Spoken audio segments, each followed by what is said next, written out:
to the Download the Aussie Podcast. My name's Craig. I'll be your host. This is a monthly podcast with news, reviews, what's out there, what's up to date, what's come across the bench. One section called Polish, and that'll be anything that I've seen in the last month or so that's got a little bit of sheen to it. We'll have another segment called The Recap, where we'll, no, it's not about a leaky Mac LC2 board, but we'll recap on a topic. This month it's going to be hoarding, and I'm sure that falls home to a lot of people out there. We'll also have a chat with someone. This month we have Kai Frankiw, who is a bit of an old school retro gamer, and he's also embarked on a mission to write a retro-inspired game. So it'd be interesting to sit down and have a bit of a chat with Kai. So Kai and I shoot the shit about all things retro gaming and how he came about to put his game together, and we have a bloody good old yarn. That's a fairly lengthy piece, but yeah, that's a pretty good listen. So you may be wondering, where does a retro bastard come from? Well, when I first started getting back into retro, probably 5 years ago, every bastard was cleaning out of his closet and his shed and whatnot. And as I was slowly picking up computers, I thought, after a while, I accumulated a reasonable amount of shit, and I was there like, geez, it would have been good to YouTube this. And look, I was watching other YouTubers and had a bit of a dream there to try and get myself going with a YouTube channel. And look, to be honest, that's just probably not me. It's too much effort, a lot of hours I see people put into it, and I think pretty much everything's just about being covered. And look, as part of that, I was going to set up myself up a YouTube channel, so I went down the path of trying to find myself a name.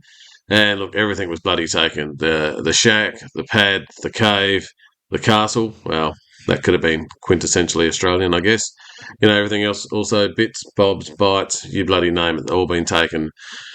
And I thought, I just come up with Retro Bastard. So I thought that was pretty unique and a little bit out there. So I did set up a couple of socials around that, and that's where it sort of lopped. Now, as part of my YouTube channel, my moniker, as you call it, was going to be No Excuses for Drinking, Swearing, and Retro Incompetence. So strap yourself in. There will be some swearing and probably a little bit of inappropriateness as this podcast goes through, but it is what it is, and I hope you tend to enjoy it. So let's kick on, eh?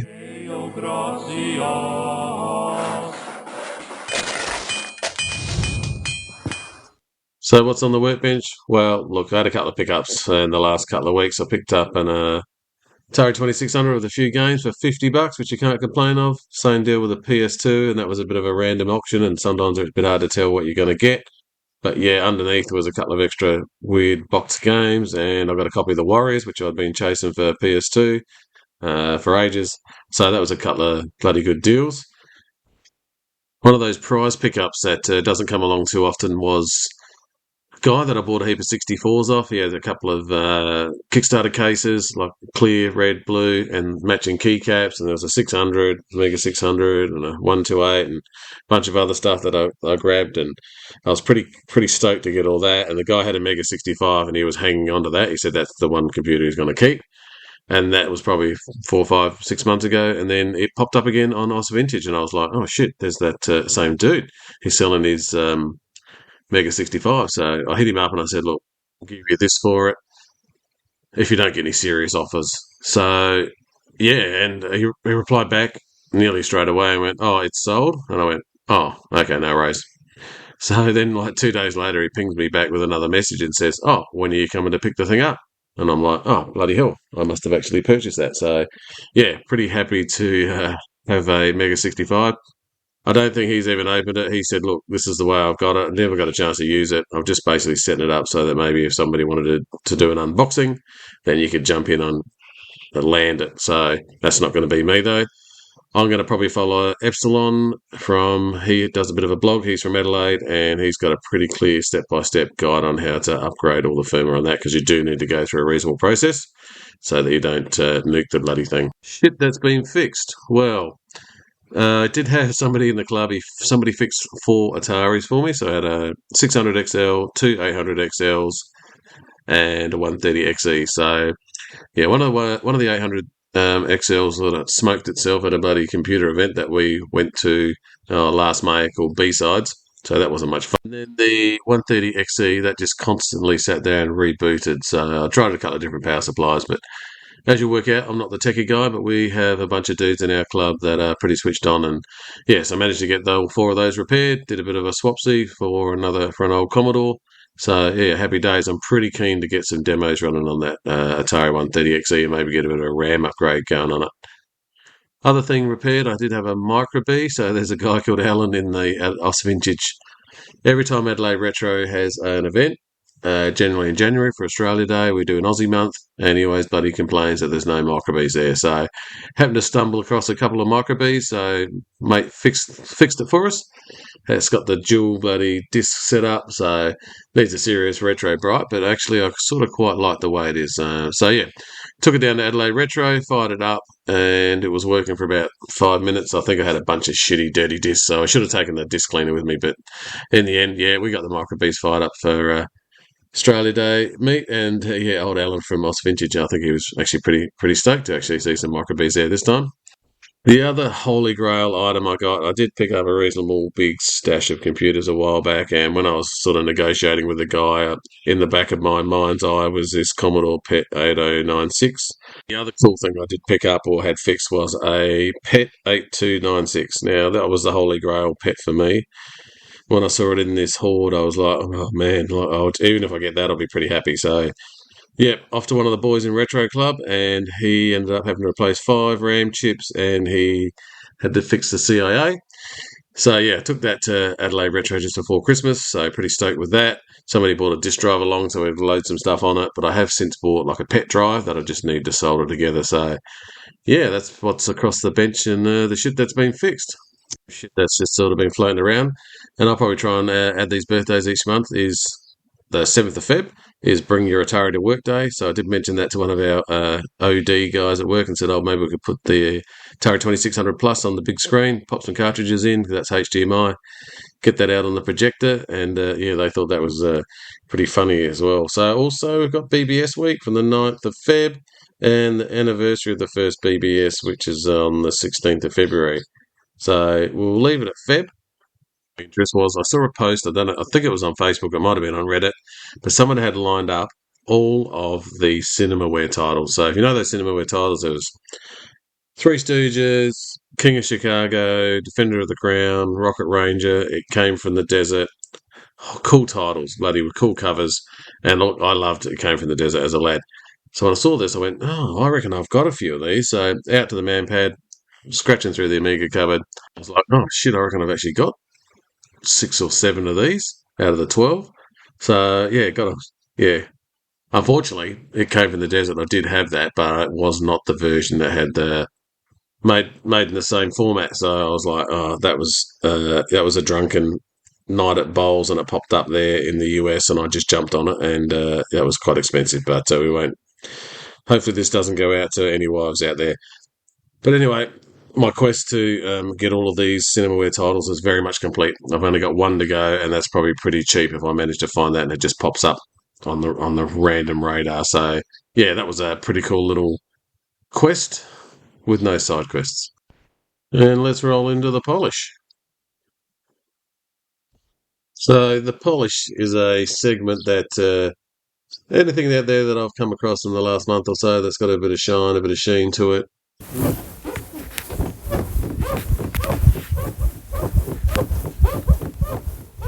So something cool that came across the radar were the Osborne books. So there was a pile of these. Now, I only saw a couple of these at my local library, but there were space games, battle games, how to fix your computer, general programming for computers. I just loved it because it had mixes of TRS-80, BBC, Commodore 64, VIC-20. Had all those old school programs, explained little chunks of program to you. And look, I've picked up a couple of computer deals, and I've picked up a VIC-20 and a whole bunch of games and tapes. And then at the bottom of the box, you find 2 or 3 of these Osborne books, and it's just like, oh wow, I've bloody struck gold here. I think that's actually better than the computer sometimes. Because yeah, I used to religiously take them from the library. Didn't actually have a computer, but that's part of the dream back in the day. Just looking at all those listings, it was bloody awesome. Anyway, Laird's Lair, and I'll put this in the show notes. He has done a bit of a review of a heap of the books that are now actually publicly available as PDFs online. So I'll drop a link to that in the show notes. A little bit of gold I come across was Simon Johnson. I saw this in Aussie Vintage. he's got a three-parter, and I'm assuming a lot of people have probably seen this by now, on there's some hoarder house that he's found in the back end end of New South Wales.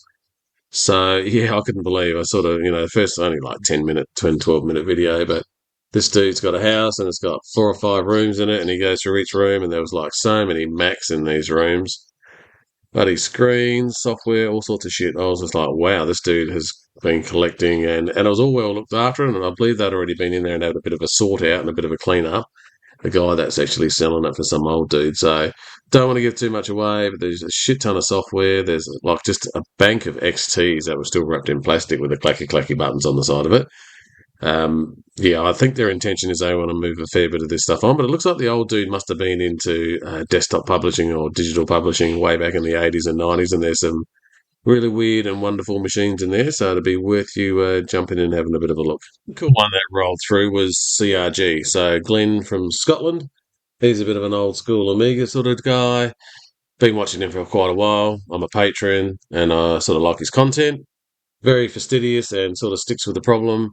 And he had a Commodore PC 3-10 that come through the door. Now, I believe this come out of like RMC. Some dude had a warehouse that had sort of collapsed, and there was a heap of Commodores, and I think he got an arcade machine out of it. But yeah, and they actually ended up redeveloping the main board for this thing. So he had some schematics, etc., to get the thing up and running. But yeah, this board had been crucified big time and with battery damage, so it had old bloody Vata hell. And look, I just watched Glenn. He slowly, meticulously tried to remove some chips. He was trying to remove resistors. He was lifting traces and breaking things left, right, and centre. And the board was getting delaminated. And yeah, it was a bit of a mess. But he slowly kept plugging away. I'm not going to give it away, but he just kept plugging away. And he actually sort of ended up with a fair old result. But I guess the funny thing I found was right at the end of the video, he was at the point where he was just about going to give up. He was like, I'm over bloody doing retro. Oh, I don't know what I'm doing. I'm a bit of I'm a mad fucker. But, look, I think the community ended up rallying around him and going, no, mate, you know what you're doing. And I tell you what, he knows a lot more shit than certainly I do. And so I think he should be commended. And it was really cool that the YouTube community ended up, I think it was over 100 comments last time I looked, just about getting that machine running. So, yeah, so hats off to old Glenn. And there is a part 2 that I haven't quite got back to yet, but that's on the list. So, yeah, keep an eye out for old CRG if you're a bit of an Amiga old schooler. So there was a little bit more gold, and as much as I hate to say this, it was actually the old 8-bit guy. So I'd pretty much unsubscribed from the 8-bit guy because I found his stuff, it wasn't really relevant. Kept crapping on about that X-Commander 16 or some other shit, and just sounded like he was constantly having a whine. Probably a bit like me.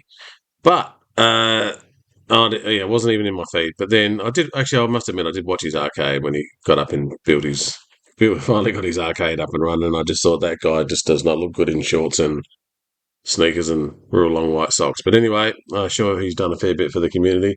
Anyway, what I was impressed with is he did a review of, basically went through the Ice Pick cartridge. So if anyone out there in Commodore 64 land would have got excited as a lad when they saw an Ice Pick game pop up when you loaded it. It loaded reasonably bloody quick and usually worked, and it was like a one load. And yeah, so basically stepped back through, took the cartridge, won't sort of spoil it, but basically plugged the thing in and showed you how it dumped it. So I actually found that quite rewarding, actually. So, maybe he's back. And look, all the previous stuff he's done on 64s and VIC-20s and 128s and disk drives. And look, we're not going to mention the IBMs he fucked up, but that's another story. So yeah, a little bit of a polish there. That's good. Yeah, with every bit of polish, there's always got to be a turd. So unfortunately, this month the turd is, it's a two-pronged turd. Probably half my fault, probably half Retrofuzion. So I invested in a case and a couple of red and blue keyboards, like the Cherry MX keyboards with the LEDs in it. I have a red and a blue case, and I thought, I've got some transparent keys. Let's set these up, and we'll see how we go. Now, I thought maybe I will bloody get a bit of a foray into the YouTube. So I set up my little phone, I set it up there, and as I said, I like drinking and doing shit, and I'd had quite a few drinks. So as I said, my moniker was no excuses for drinking, swearing, and retro incompetence, and I think I managed to show all 3 of those. So I don't know how many people have put those keyboards together, but if you do have some clear keys, they basically come with a little stem that needs to go onto the keyboard for the uprights.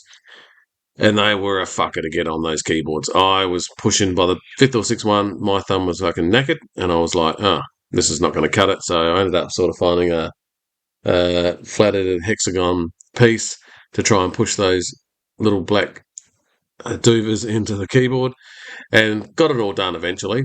So fired the thing up, and two of my keys were not lit up, and it looked pretty weird. Now, that's basically because I fucked up and I broke two of the LEDs. So that was my bit of a turd. But I think the Retrofuzion side of it was the fact that what those keys need is they need to be able to dim the brightness on them because they're way too bright. And then my main issue is the space bar. Like, the space bar feels really clunky, and it's only got one light in the middle of the space bar, and there is no diffuser. So you end up with this cool looking sort of keyboard with all your keys lit up, and then you've got one dicky light right in the middle of your keyboard. The iPad's think it looks fucking stupid.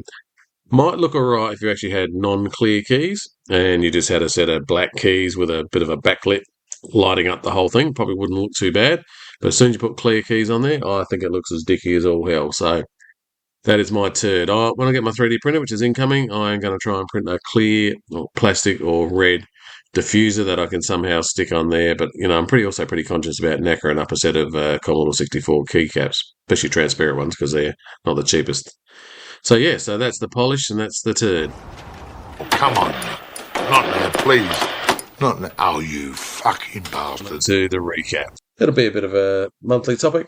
I'll try and get somebody in every now and then to have a bit of a chat about whatever various topic seems to be flavour of the month or something that I think needs touching on. Probably may or may not interview somebody each month, but we'll just see how this podcast rolls. So this month's topic is hoarding. Now, I'm sure there's a few out there, and, look, I discussed it earlier in someone else's video there about somebody who was basically a bit of a hoarder, bit of a collector, but, how do you class yourself? But if you actually look at the definition of a collector, collectors are meticulous in organising their items, while hoarders acquire indiscriminately without organisation. Collectors, however, can have their own peculiarities, such as preferring objects over relationships, which might indicate social phobia. So that is the definition. I think probably most of us out there are in between both lines on the hoarding scale. So now the reason I got to this is there's a guy I watch, an Amiga guy called Kevin Quattro. He's got a channel called Hold and Modify, which is Amiga ham mode, and he does a lot of light waving. So I quite like watching his light wave segments. I used to like using light wave when I was a lad, but I didn't have the ability to just go and watch something on YouTube. So, and look, that's where he started off, and this is how he ended up with a bit of a career in 3D rendering. So, so basically focuses on lightwave, which I quite like.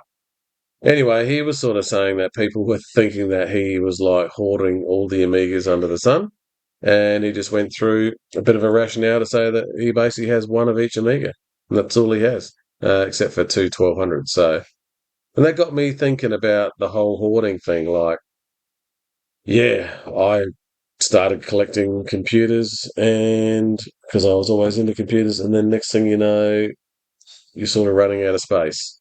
Look, I think my story's no different. A mate of mine gave me a Commodore 286 PC, keyboard, screen, fired it up in the lounge room. My missus rolled in and said, "What's that doing there?"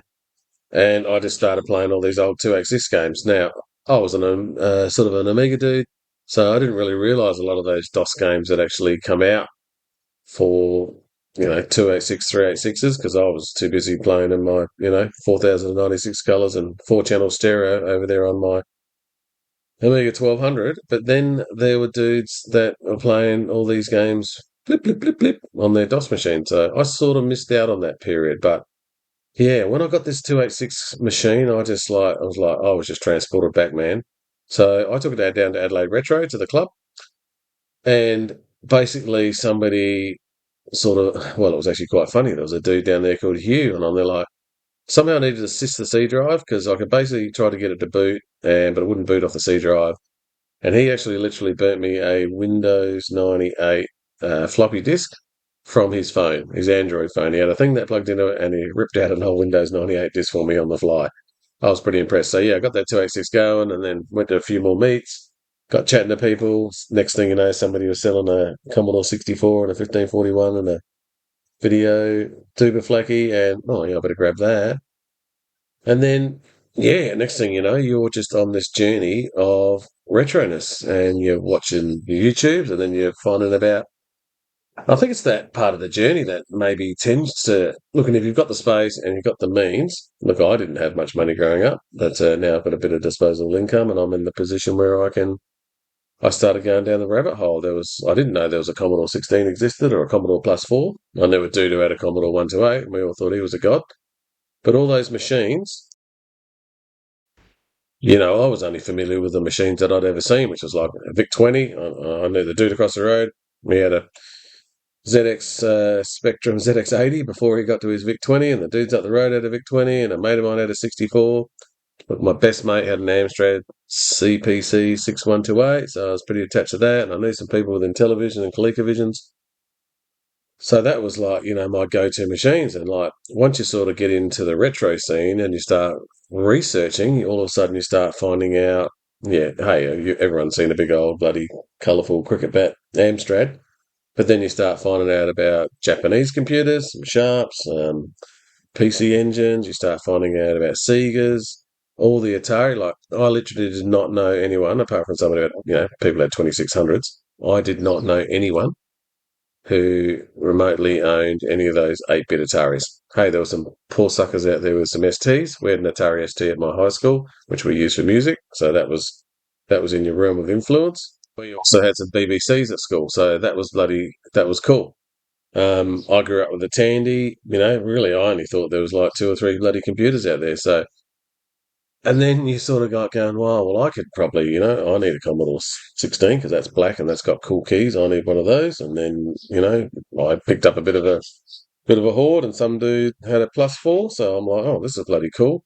So basically, you end up on this bit of a journey if you've got the space and the money to just looking at cool machines. And I'd base a fair bit of it on aesthetics. So if a machine looks pretty cool, man, I'm there. I've got to bloody have it. I love it. And then, look, I think it stems back into other areas. So next thing you know, you're into box games. So, yeah, I didn't really buy very many games, but then I started seeing all these.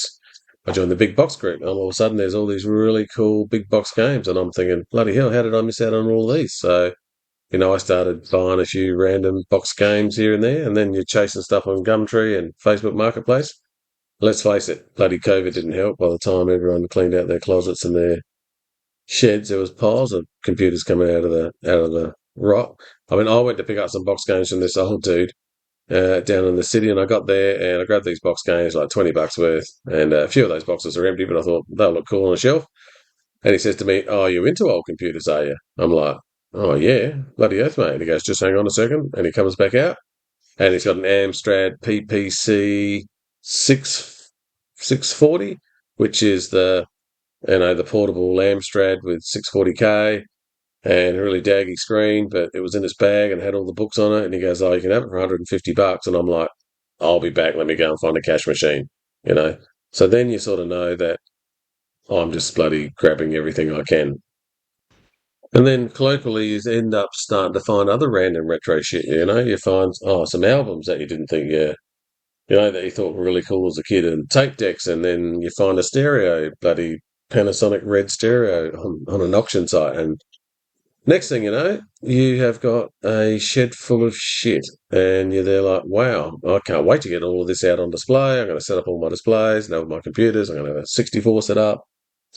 And I think you actually get to the point where you go, bloody hell, I've actually got so much shit, and I've just basically started pulling stuff out of boxes, started setting up displays. I got to the point where I've gone, I don't actually think I'm going to have enough room to actually display all of this stuff. So I'm actually starting to, I think it's actually starting to stress me out a little bit.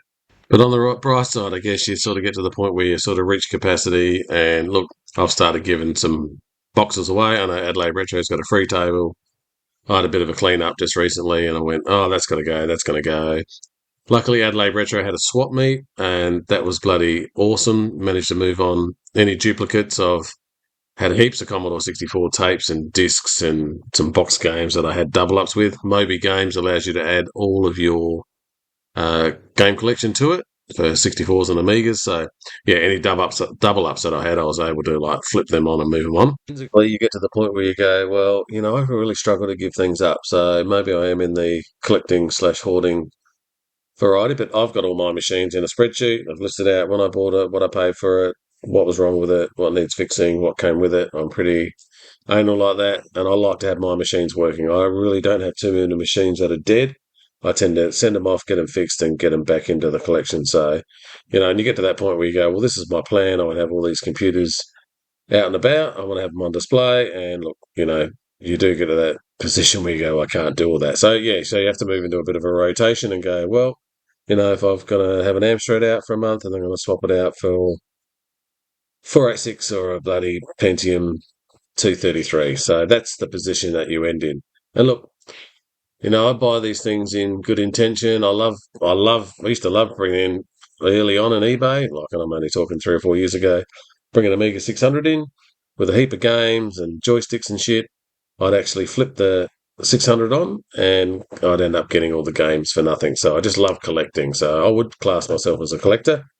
And look, all of these things have a perceived value. So it's very hard to let go. So I sold a 64 the other day for $80 to a dude in the club. I had a key missing. It was a 64C. The case was pretty manky. Got rid of it. And then, afterwards you think, oh, Jesus Christ, I needed to go and get a 64 keyboard. So you have a quick look on eBay.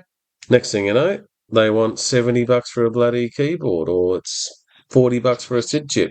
So I think you sort of get to the position where you go, oh, maybe I should keep it, maybe I should sell it. But yeah, I think you get to a point where you go, I need to move all this shit on. I guess my best examples, I bought a 64. It was pretty funny. We were in a group chat. There was like two or three computers there. There was a Coco 2 and a Commodore 64. I said, look, I'll give you $40 for the Coco and $80 for the 64. And the dude accepted it. So I was like, oh, cool. So I got Coco work straight away and I moved that on. That was pretty funny. The 64, it was grungy as all fuck. So I ended up, spent quite a few hours pulling the keys, giving it a super clean. All of the chips worked in it. It was great. I had it sitting on my desk, so I'm just going to flip this thing on and move it on. Fired it up. SID chip sounded bloody great and started playing some games. And I just went, no, fuck this. It's going back in the cupboard. So, yeah, I think you get to the point where it's hard to let go. That's all I can say. And to sort of close this out, I think where I'm probably heading is what I would call is retro rot, where you end up with so much retro stuff. You've got all these gadgets, because every time you buy a machine, it needs a bloody flash card or an SD card thing or a memory upgrade. I mean, I literally have a box of all the shit that I buy from eBay because I kept losing it.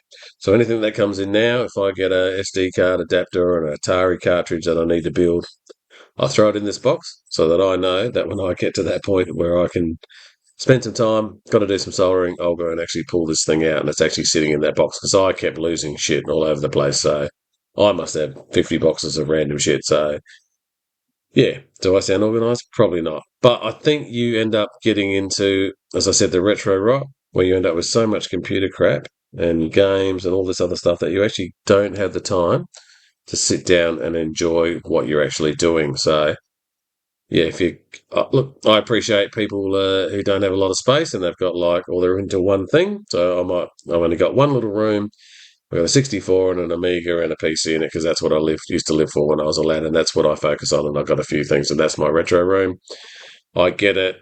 Or if you're just the sort of dude that just collects Amigas, then and Commodore stuff, then I can understand. Or somebody's just into Macs, I can see why you'd want to narrow down your collection just into that because I think you probably actually get more enjoyment. So, yeah, word to the mother is probably stop hoarding. And it's easy for me to say that because when I first got back into retro, I was always into Amigas and stuff. But I remember when I first started joining some of these groups, especially on the 64 side of it, some dude in Germany or Finland or somewhere random, they put these photos up and there would just be this shelving unit and it would have like 25 Commodore 64s in it and it'd be 15 Amigas. And they're like, fucking hell, share your love with the rest of the fucking people out there. So it's funny the way you actually look at it, and then you come back and you think 5 years later, and you've got a heap of something, and you go, well, maybe I've turned into the dude from Finland in the first place. So anyway, Try not to settle into the retro rot. Keep the shit that you think looks great, and stay retro. So just a little minor update for Adelaide Retro. We did a swap meet, which I sort of mentioned before. That was a cracking event. Managed to move a whole pile of stuff on. It was packed by 10 o'clock. There was lots of dudes coming in chasing stuff. Got a few bargains. I saw somebody got a Voodoo 2 for $17. I bought an Amiga A590 for $50 just because I saw it there and I went, oh, that has to, that's coming home with me. Because I actually knew somebody else who was actually chasing one. So, yeah, I flipped it out that day for the same price. Funnily enough, I've since bought it back because he sort of got the shits up with it and upgraded the memory and did the power mod fix, so it runs off the 500. Some great bargains sort of be had. Since then, we did it like December. Now, we used to do a 486 lineup. I think we got to 48 486s we had it lined up across the stage there. We actually just about ran out of room. So that was pretty cool, but I don't think we're quite as adventurous as we used to be. But yeah, lads were out there. I think they were playing. Oh, there was all sorts of DOS games going on. They always do, man. And the highlight for me, there was a guy who had 3 compact machines there, and they would have been, late 90s machines. Exactly the same, 3 CRTs, and they had a really old version of Doom running that allowed you to play Doom over the network, but it actually displayed one Doom game across all 3 screens. So that was pretty cool, actually. That was a bit of a highlight. January was Aussie month. That was pretty cool. But next month is Commodore month. So I think everyone's quite excited about that. Even the dude who hates Commodores, but has since bought himself a Commodore PC, he is pretty excited about Commodore Night. He used to whinge about it all the time, but now when's the next Commodore Night? So, yeah, so Adelaide Retro, I've got 3, got a 286, 386 and a 486 Commodore PC that I'm going to take down. I've got Prince of Persia running on all of there, so that's my 3 princes. So that's a wrap for Adelaide Retro. This is a bit of a new podcast, and I'll just give a shout out to the listeners from Grumpy Oz Retro. Tony's on a bit of a hiatus, so if Tony gets back into the world of the internet and computers, and I hope he does, I reckon we'll fire up the old Grumpy Oz Retro again. I'll probably continue to do a bit of this under my own steam as we do. So yeah, look out for either pods. So credits roll. We're going to roll into Kai Frankiw's interview. He's, as I said before, early on in the piece, old school gamer. Did 100 games at one stage there. It just took him a couple of years. He's basically a programmer by trade, and he's taken a bit of time off to write himself an old school retro game. So Kai and I sat down over a couple of sessions. Now I did fuck up and I did forget to record one section, so we had to go back in and redo it. And we had a bit of a banter, and I'm just going to throw a little bit of extra shit right at the end. It's a fairly long interview that goes for an hour, but it is quite interesting. So kick back and enjoy a bit of a chat with Brown Kai and his gaming experience. So, yeah, thanks for listening, and stay retro. 3, 2, 1. All right, welcome to Retro Bastard. I've got Kai Frankiw with me tonight. I sort of remember Kai coming through the doors of Adelaide Retro, sort of wandered in there, had a bit of a wander about. And then I think he had an Amiga 2000 that he was sort of looking for someone to sort of repair. And then I reckon probably for the last 3 or 4 years, he's been a bit of a regular Adelaide Retro. So yeah, well, I found someone to fix that Amiga 2000, which was my old Amiga 2000 from the early mid 90s, and that was Graham from the club, and he fixed it up for nothing, and he did an amazing job on it. So well done, Graham. Yeah, Graham is a bit of a legend, isn't he? Yeah, he's a legend. Look, thanks for coming along. Got a couple of. We'll have a bit of an interesting review here. I think Kai's been. He's got a fair old retro gaming history, and I think it'll be good to squeeze some of that out of him. So, kicking off, Kai, what do you think it all started for you? Was it like an arcade, a computer, a console, or what was some of your uncle or a friend who had a machine? What's the go-to there? Yeah, well, before I got my first machine, as a boy, I do remember a couple of machines that I saw around the traps. We're talking early 80s here, and I do recall seeing an Atari 2600. Played on that with some friends.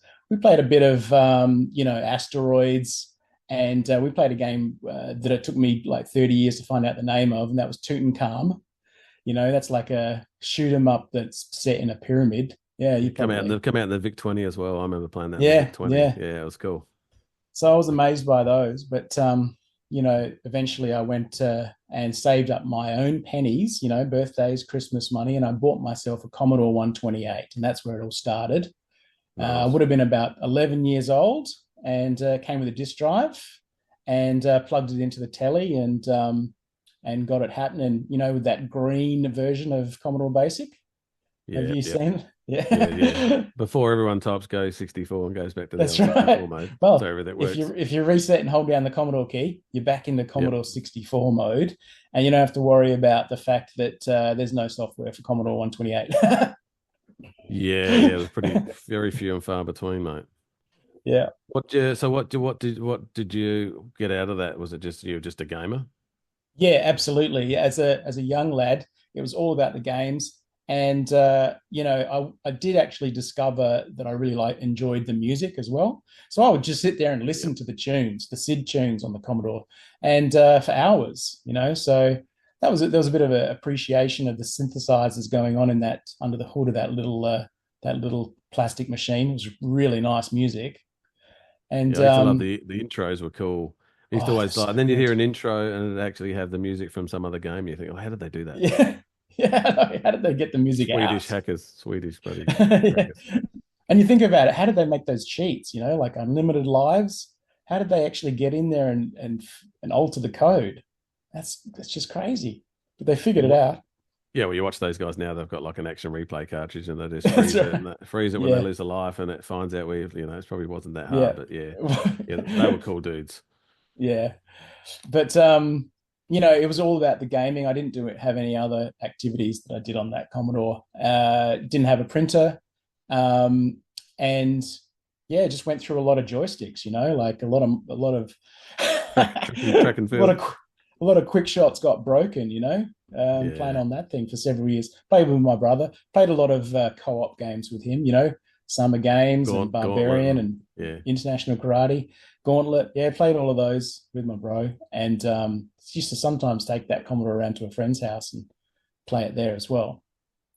Later on, I sold it and got an Amiga 500 when I was in high school, and I regret selling the Commodore 128 because it'd be nice to still have that first machine, but you can't say it was an awful choice to upgrade to the 16-bit Amiga. What a machine! Totally. I had a Tandy TRS-80 which had all the crappy 4-color knockoff games that you boys with your Commodores had, and I went straight to a 500, and it was like, wow, Yeah. But very cool. I watched that MVG had that Shadow of the Beast, how they made it on today, and I watched that and I went, that was like when I saw Shadow of the Beast, I just went, wow, tech demo bloody gone mad. So that was very cool. Amiga was like so far ahead of its time as well. Like the sound coming out of its sampler chips was just amazing, and the 16-bit graphics and all that memory, 512K of it. Such different games that you could make on that machine. Multitasking that you couldn't quite use because you only had 512K and two floppy drives. It was it was pretty hard work. But you could run calculator at the same time as clock.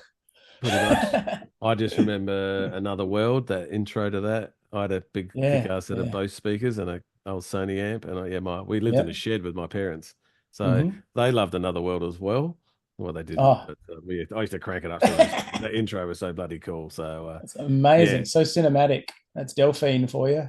Yeah, a bit of rotoscoping there. So did your parents have much? Did your parents have much input into were they game? Was your dad a bit of a gamer, or is he encourage you to get into computers? Or like my dad just gave zero shits about computers. He was not into them at all, and he didn't really even notice. He didn't I'll be struggling to make it work on the TV or get some disc to work or something, and he just didn't even pay attention, didn't offer to help. Just let me work it all out myself. Old man was exactly the same. Oh, you'll never get a fucking job with that, sit in front of that thing all day, And here we are, That's right, here we are. Well, I worked in IT, but so it did turn out.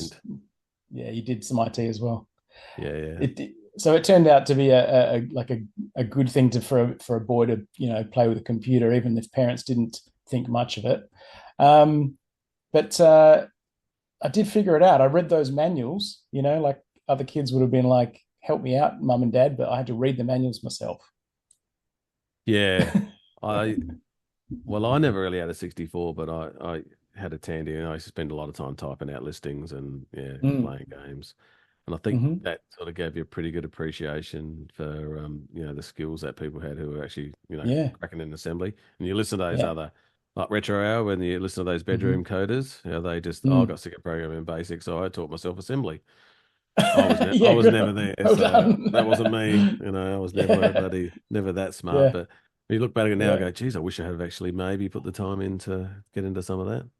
Absolutely. Like I did try on the Amiga, I did learn Amos, and I I gave it a good crack, but I didn't have at the time. I didn't have you know enough understanding of proper programming to really make a game. But the I really did want to, so instead I just made tunes, and I had a Oh, friend cool. who was in Yeah. it, who was in a cracker group called ScoopX, Oh, yeah, yeah, and yeah, cool. do you remember Yeah, ScoopX? yeah, yeah, yeah, Yeah. sure. So I used to give him tunes, and he'd pass them along to ScoopX over in Europe. But I don't think Oh, any of them ended up in a demo, so you because they don't know, weren't very mate. good. I don't Oh, think they weren't very good. yeah.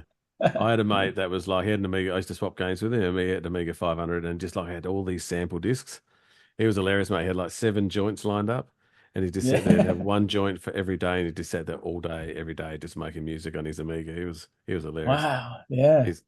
He's way up in the IT industry now, so it's hilarious how Yeah. how they got him into it. So Yeah. yes, Yeah. yeah, I did a bit of tracking. I was bad as Pro well, though. Tracker was great. Fast Tracker, Pro Tracker, amazing stuff.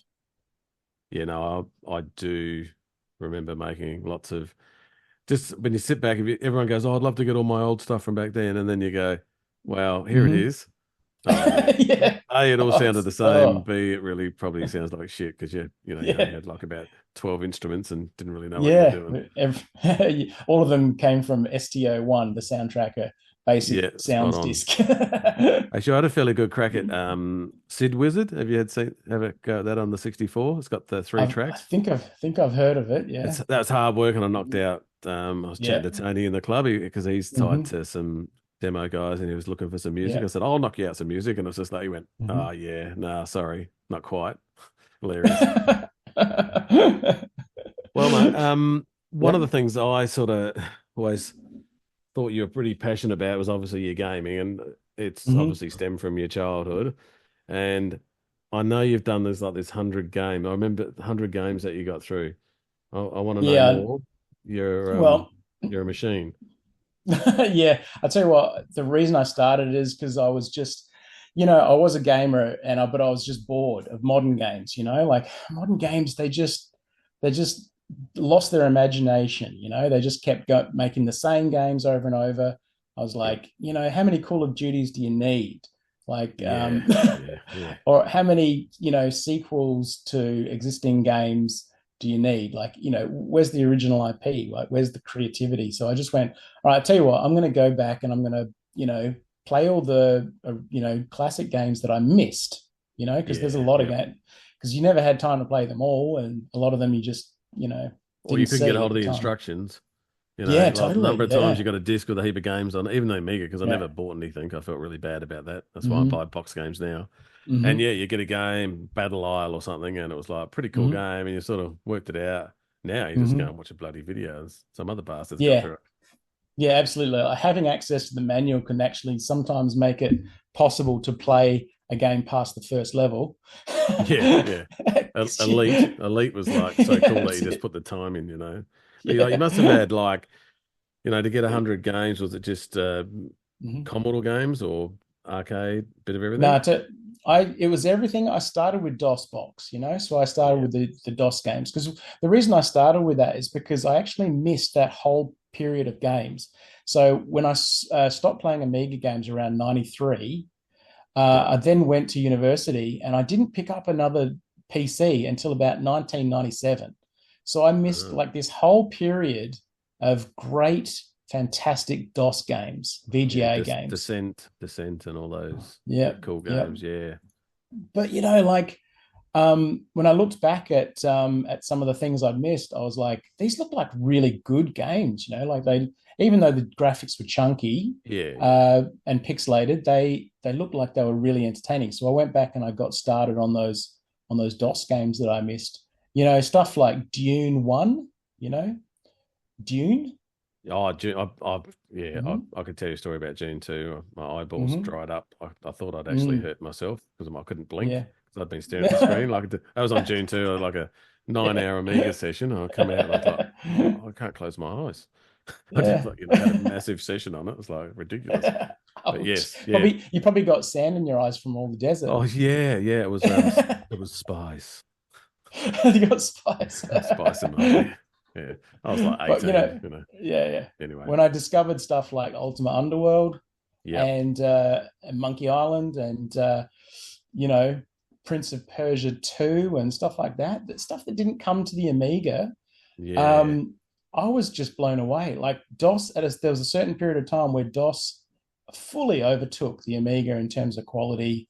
VGA and Sound Blaster VGA times. games, yeah. We did miss it. It really took over. Yeah, I think we were all too busy playing like Dune and Hexen and all those sorts of games. I think I was a bit the same. I missed a whole bunch of cool games that just passed us by because we were LAN partying and just killing each other, basically, or Carmageddon or whatever you were playing. They were cool times, man.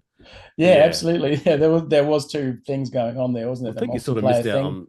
And I think you missed out on the arcade as well. Like we didn't really, we got all these cool PC games. So I didn't really ever go to the arcade much at all. And it was an hour's drive from Russell Lads up in the hills. But there's a whole bunch of arcade games. It'd be great to get back to.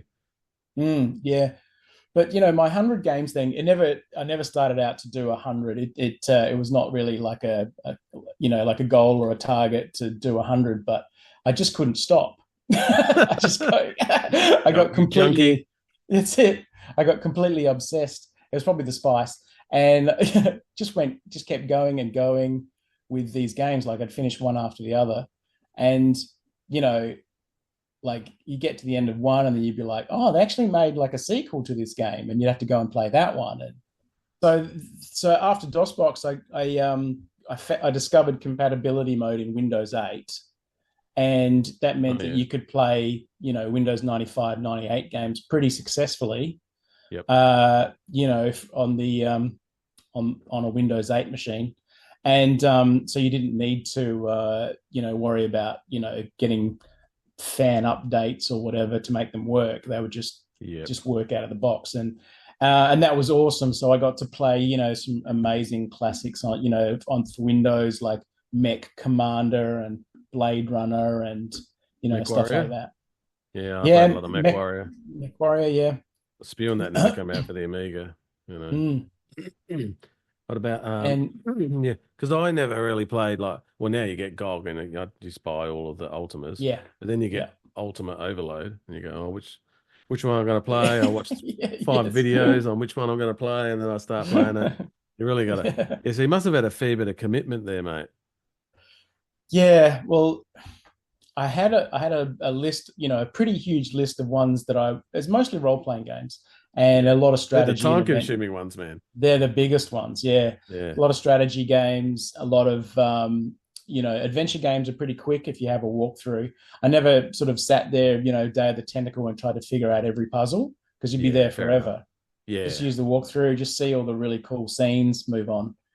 But with the role-playing games, typically you'd be kind of up for a full-time week of playing before you'd get through it. But at least you'd get to see the end of it, no cheating required. Just keep saving until you get to the end. The Beholder, I just downloaded the map and I end up watching some walkthroughs. It's just, Otherwise, you'd be there like you'd need 3 months. Yeah. A game like the Beholder, if you didn't have the maps, it would take you so long because you'd miss half of it. Yeah, and these guys now go, this game's got 60 hours of content. And I go, man, I reckon I played the Beholder for like 200 hours before I got through it. Yeah. Am I just useless or probably? Yeah, absolutely. Yeah, that's how you feel when you read these walkthroughs on GameFAQ. You look at what all the things that you missed, and you're like, geez, I wasn't playing the game right. Yeah. Spot on. Start again from the beginning. Oh yeah, even Doom too. Yeah. Oh, you found one secret out of 6. Good job. Yeah. I think the first thing that I did when I got internet connected, ADSL connected in 2000 or 2001, download a walkthrough for Baldur's Gate 1, played it again because, I missed half of it. Yeah. I never played the Baldur's Gates. Yeah, I was playing like Warlords and more turn-based stuff. I was very more semi-strategy. But what's yeah, go on. So I was just going to say, did you make this list? Like, did you run out of PC games? Oh, look, every time you finish a game, you kind of realize that there's like 4 or 5 just like it, clones and things that you've got to add to your list. So your list just keeps growing. But, the point with the 100 that I wanted, or 100 or so that I wanted to do, was, to basically see the best of the best, like to see all the best games that had been made and to see them to the end, like play them through the whole experience, each one of them. And it did take me 2.5 years to get through all of them. But it wasn't full time, because I was still working, working from home, so not quite working. Yeah. It's yeah. No, I think if you actually were forced to do it, though, some of these people you listen to, as I said, Retro Hour, and these people just, I just started off in the games room just testing games, and they loved it. Turned into programmers or directors or whatever. Yeah. I don't know whether you go, if you had to sit there and beta test something all day, whether you'd maybe get the shits up with it. Absolutely, yeah. You probably wouldn't want to go home and play video games after a day of that. But So you just then you got through some DOS games, and then you went, oh well, there's heaps of 64 and Amiga games or arcade. Yeah. I definitely went back, played a bunch of Amiga games that I'd missed. Like I'll see if I can find. Like I'd never played Lost Vikings, Lemmings 2. Yeah. I went back and I played, It Came from the Desert to the very end. Yeah. Because I'd never gotten past like the first time you shoot a giant ant. Yeah. I reckon I got through it back in the day. I love that. Yeah. It's an amazing game, but it's very difficult at times. All of those were hard. Wings and Rocket Range and all those games are bloody, Cinemaware. Yeah, I'm a huge Cinemaware fan, so. Yeah. The Bitmap Brothers made a great game called Cadaver, and I finished that. And that was hard. Yeah, it's very, very hard game. I probably only got through the first level at most when I was, played it back in the day. But with save states, you can definitely get a lot further. Yeah, you can get through the game then, no matter how difficult it is. So I filled a few gaps. So go on. A few. Yeah, I was going to say those new, like the Spectrum, little mini Spectrums and Ataris that they're releasing now. They've got that rewind, so you can just go back 10 seconds. You can that's see. Gold. Yeah. Yeah. I'm too old. Heaps easier. Too fucking shitty to go. I can't bear Ghosts and Goblins, man. How many times I went that first level just went, oh, fuck this. Like those games were not made for normal humans. Yeah. 12-year-olds. Like I didn't have a lot of 20-cent coins to pump into Ghouls and Ghosts, so I never got really past the first level. But with save states and a lot of patience, a 50-year-old man like me can get through Ghouls and Ghosts to the very end. It still took about 6 hours though. Right. And hundreds and hundreds of save states. Ghouls and Ghosts is very, very difficult. Yeah. Is it worth it? Well, it's only about 30 minutes long if you're good at it. Yeah. But it's just kind of like, you sort of, it triggers your, I will not be beaten kind of brain, where you don't want the game to be the winner and you be the loser. Yeah, so listen to those developers talk sometimes and they go, oh, we didn't really finish the game. We didn't think anyone would ever get through it. I think they made them so hard because as developers, they were so good at it. When they were testing it, they'd get better and better at it, that they just set the difficulty for themselves. And then when normal people got to play it, it was just impossible. I think as a kid, you had time, it didn't really matter. When you're young, you just, if I spent 8 hours trying to get through something as a lad, it didn't really matter. Or you waited till a magazine come out next month and they had some cheats in it. It was like, woohoo. Yeah. Like, I think that, some of the harder, most difficult games that I've played would probably take you a good 100 hours to get to the end of. a game that is no more than an hour long. It's just 100 hours of practice to memorize all the bosses and stuff. Yeah. And who's got that kind of time? Yeah, stoners and yes, people without jobs. But anyway, they can't afford a retro habit either. So that's right. What about 64 games? Did you have a chunk of those as well? Yeah. There was a few of those that I enjoyed. Stuff like I'd never played to the end of Paradroid, and it's actually. Did you have to save state? Yeah, absolutely. There is 8 ships, and I actually thought when I was a kid that the end of the first ship was the end of the game. Yeah. But there's 8 of them. So you just like when you do the robot battle and you had to pick the different things on either side, you just save state it before you did it? Well, I don't recall doing save states that often. I think that I did a save state every kind of like 10 or 20 minutes with games like that. But it's still quite you get cocky. Yeah, it's still quite easy to lose a robot and just get blown up, But Sword of Fargol, I played through to the end of that one on Commodore 64. I'd never done that before.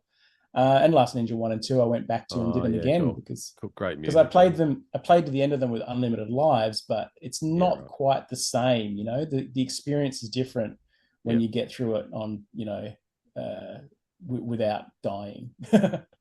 Yeah, I want to get back and play Pirates. I'm really keen to play Pirates from Way to Go. And I just need to retire.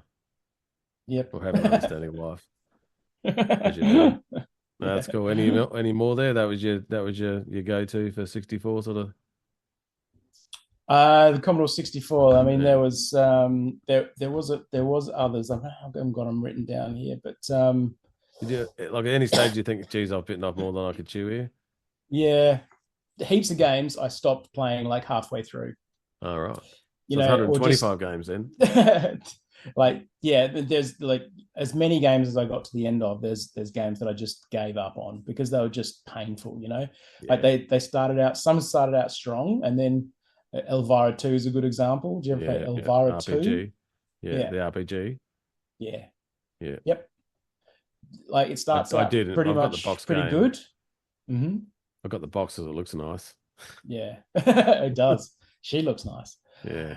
And then you get halfway through it and you realize how repetitive it is and how painful. It's just not very fun. So and there was a lot of games like that. So heaps of them didn't make the cut.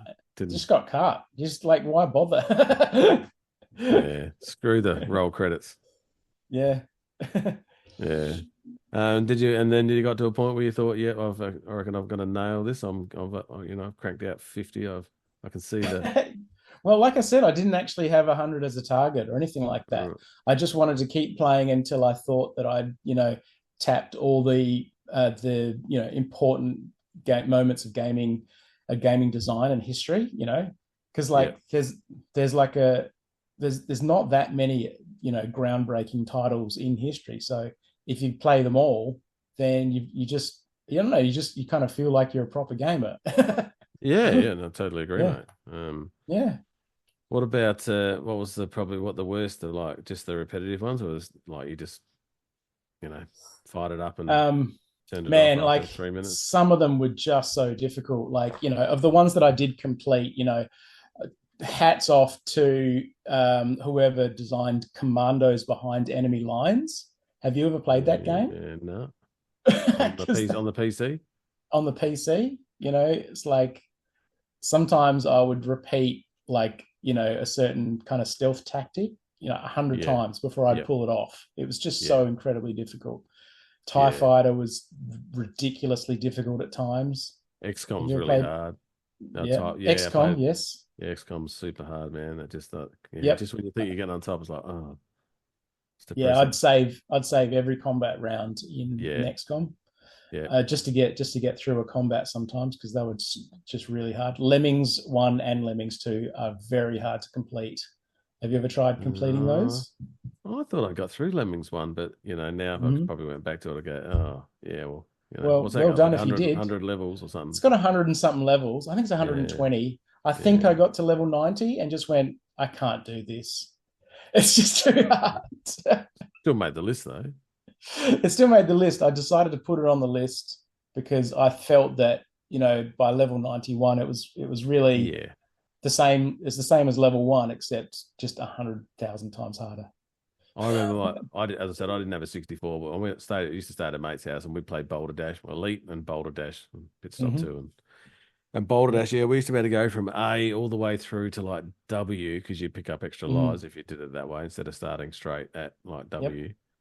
But yeah, those last couple I don't think we ever really got through to Y and Z. Now you can just watch some schmuck on YouTube do it. But yeah. I just don't think I could do it now. I just don't think I've got the tenacity to. Yeah, it's too easy to say fuck it and just like turn it off and go and do something else. But I commend you. There's a lot of games now as well. Like so many more games than there was back then. Yep. Back then you'd get a couple hundred games come out for your computer per year that were worth not mentioning, and now it's just 10,000 games coming out per year. So I think you're persuaded by the magazines and stuff that you read. You read something in a mag and you go, "Oh, this is coming out." Then you had all the ones that were coming through the pirated back door, and you'd just occasionally find a bit of a gem. Delta is always one of my go-tos for like when I want to shoot them up. Cool music, and it's a great tune. I can hear it in my head right now. Yes, yeah. I won't sing it though. I'll spare you that. We could do it in stereo and get rid of some listeners. That's it. I'll get my synth out and I'll just start playing. Oh yeah. I've got some cool. Sid sounds to play that. Nice. But that would be a fun show. Actually, should get some of the guys from some guys from the Retro Club and just make a band. Yeah, like a Sid band. the shitty Sid band. It's it. Yeah, the SSBs. That would be wicked fun. Yeah, we do a music night, but that just turns into a great big confabulation of who's got the loudest set of speakers. It's just it does it's rotate. Like walking into an 80s video arcade with all the sound tunes are playing all at once. I'm off to the arcade tomorrow with my lad. Actually, we're heading out to Tea Tree Plaza to the game place out there. So there's too many modern ones out there. Last time I went out there, I put $20 on this card and I played pinball and I had like my wife and then two other dudes played out next to me and I was still playing on my original $2.50. I was there for about like 12 minutes playing pinball. It was great. And then I went off and my other $17.50, I think I spent in 3 minutes on like two or three other machines. You know what I mean? Like all those new modern games. I was like, wow. Anyway. They're all like $4 a go. Oh yeah, no, it's probably shocker. So what do we got here? Do you reckon would you apart from all those shitty games, like I guess you sort of sorted the weeds out as you went. Recommend it? You had I could give you or anyone who asks a list of all the games that I reckon are the best games ever made, all the way to the end. Not games that give up halfway and turn to shit. But, I could give you a list if you wanted to repeat the experience. But I tell you what, you're going to need a couple of years of spare time to get through 3 or 4 list. years till I retire. I think when you listen to Zap to the Past podcast, and, they're just forced to go through all those games. And, I think, there was some that's treasures too in many. There. Yeah. Oh, I don't know too how many. the bastards do it. I know they're talking about doing Amigas, and I don't think they've got it in them. Like, I had a pretty strict rule. If it was a sequel to an existing game, or if it was a pretty much a clone of another game, it's not on the list. Like it has to be an original first version of the game. There was a few exceptions where I'd played the sequel. Prince of Persia Dune 2, a few Secret of Monkey Island 2 got played, because they're considered to be some of the best sequels. Superior to the original, so it's like play the original and sequel for those ones. But for the most part, sequels are not really worth picking up if you just want, unless you've got the time to just repeat the experience. I'm looking for very rarely though. I think a lot of the developers just cashed in. They're mostly just repeats of the same material. Pit Stop 2 was better than Pit Stop 1, and Summer Games 2 and all that getting a bit meh by that stage. Last Ninja 2 was pretty good. There's a few really really good sequels, but Like if you played Last Ninja 1, you know what to expect from Last Ninja 2. So you don't have to play Last Ninja 2 unless you love it. So Lotus 2. Oh, there's some gold. Yep. Love Supercars 2. Yeah. Yeah. They never made another stunt car racer, mate. What's going on? No, I know. That's Yeah. a bit sad. Was that on your list? Stunt Car Racer is not really a game you can complete. You just play the tracks, right? Yeah, is there a championship? Yeah, there's a championship. Okay, yeah. That's my go-to. Yeah, there really wasn't much racing games on my list because they're typically just play against a mate or play against the AI kind of games. Yeah, fair enough. It's not really an ending to it. You just go around the track until you're bored. I can see. Well, there's not very many racing car games. It's good that we've got a bit of a bit of something to disagree on. I like it. So I don't mind racing car games, but this was more about stories. Let's sit down and experience all the best stories committed to video games. No, I completely understand where you're going from. Yep. Yeah, not much story in Golden Axe, is there?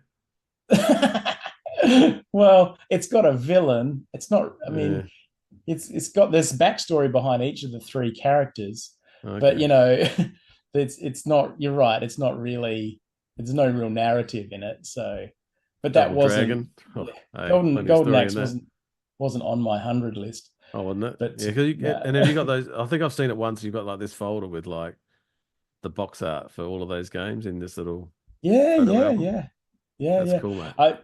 So I just wanted with that. I put all the got all the box art from the web and printed them out through Officeworks, and just stuck them into a folder just so that I've got kind of like a little flip book because that was just about the cover art because the cover art for some of these games is so beautiful.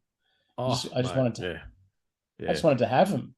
I've got a poster in my, which is actually in a light board, so you can turn it on and it's backlit, and it's got like Eye of the Beholder, Exploding Fist, Stunt Car Racer, Came from the Desert, Skid Marks, Elite, and it's got my go-to games on it. It's like a bit like your little book, but at least you can carry yours around.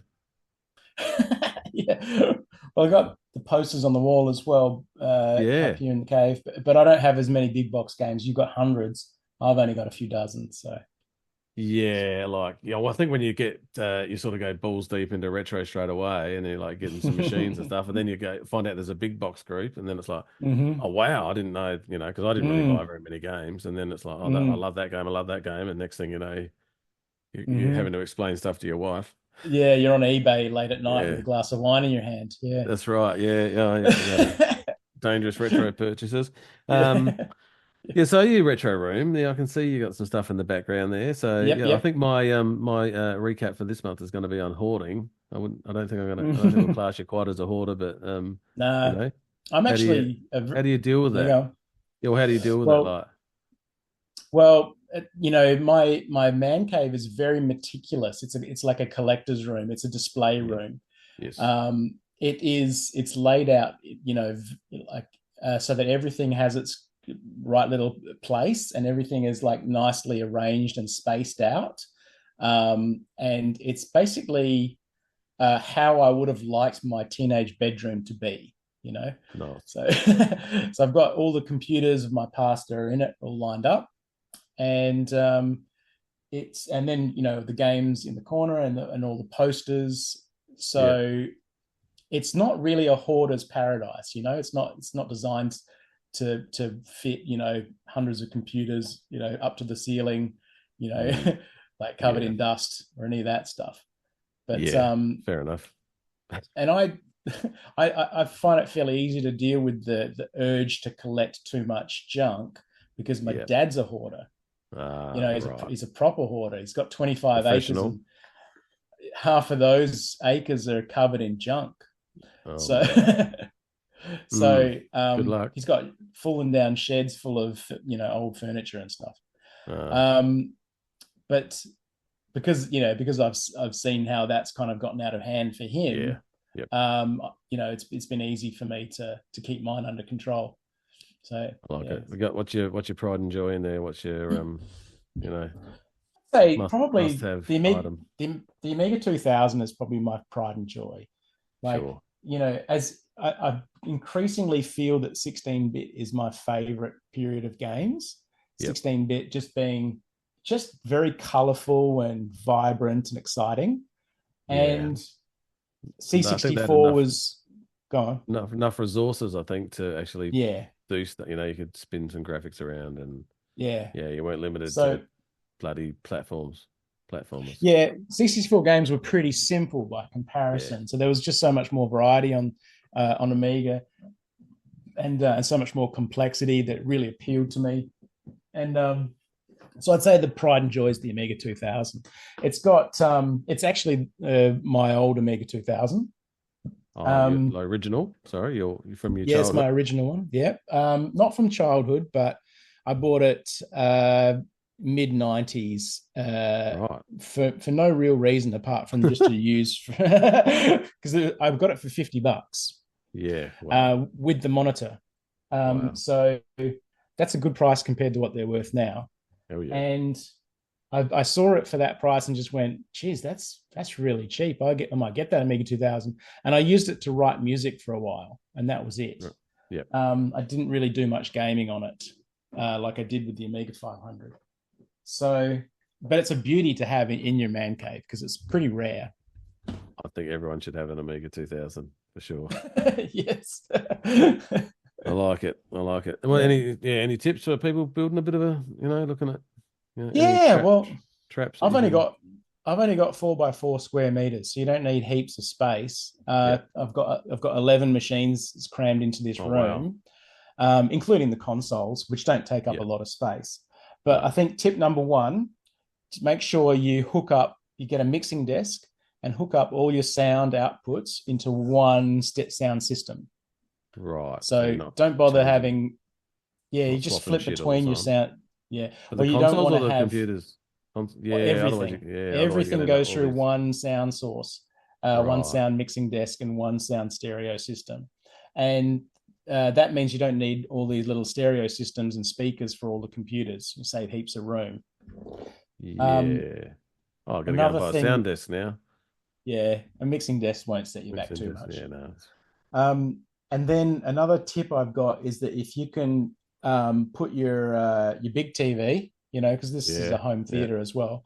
Put your big TV and your sofa is like basically right next to my main computer. So that way you can just hook up your main computer to the TV, and you can play on the sofa with all your emulators. Yeah. So you can play your Amiga emulators, your console, RetroArch games, your main games on the big screen, and you got your controllers on the sofa. It's really good co-op. It's good for casual gaming and stuff too. And it's just quick to go. Yeah, I set a PS2 up the other day I've got like a 34-inch Sony CRT. And and I was like, having a few drinks and playing Burnout. I'm just thinking, I need a beanbag now. This is the one thing I need to sit in front of my TV. But then I got to get out of it. I'm getting too old for getting in and out of beanbags. Yeah, very keen to get some consoles set up, but I like I like the idea of being able to flick between them. You can flick between them all pretty easily. Oh, easily, yeah. They're all HDMI, and they all go into the big TV, and it's all really easy to get everything running. The old computers, they all have their own monitor. So I've got five CRTs on this side. What do you got there? 64? So there's a 664, Amiga 2000. I've got a 486 over here, and a Pentium 3 over here, and a Macintosh E3. Is it E? What's it called? EMAC. Just over here. Oh, they're heavy. Yeah. The heavy ones. They are heavy, yeah. I grabbed one from the dump the other day and gave it to someone straight away. Bloody hell. Heavy they as are hell. Super heavy, really, and slippery because they're really hard to hold on to because they're slippery. Yeah. Couldn't wait to get rid of it. I haven't even really played with that one, but I just like the look of it. Yeah, that's bloody great. So you're a bit of a mixed bag there when it comes to PCs and a bit of emulation and horses and horses. Well, I've been leaning a lot lately to emulation for various reasons. the scan lines are really good now on the CRT filters. So they look on an OLED screen, they look absolutely fantastic. Right. So basically, right now I've got the equivalent of a 55-inch CRT, but it's an OLED with scanline emulation. Yeah, nice. So it's just so much better than playing it on a CRT. Yeah. And I also like my save states. So emulation's better for that, to get through those games a little quicker. It's nice sitting on the couch too, like with a controller sitting on a couch. or a keyboard on your lap. It's sitting at a desk for 8 hours is, you might as well be at work. Yeah, gaming on a sofa, it just feels really relaxing. I've got a couple of good controllers for the emulator. So I've got like a Mega Drive style controller. I've got a Fight Stick, which is arcade style controller, and I've got another joystick which I made, which is a Gauntlet, arcade stick. So that's assembled that one. So I use those ones on emulation. But what I try to do is, if I can play it on an original hardware, I do. So if I fire up the 486, I might play, like a DOS game and just install it over the network. Okay, it's cool. Just a better experience because you've got the old keys, the old mouse.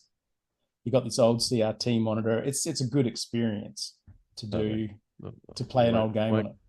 Yeah, I pretty much got monitors for all of my gear. I'm very I like the CRT. Even if you got to take it to Retro Club, you got to lug down the CRT. It's like I think it's worth it once you get set up.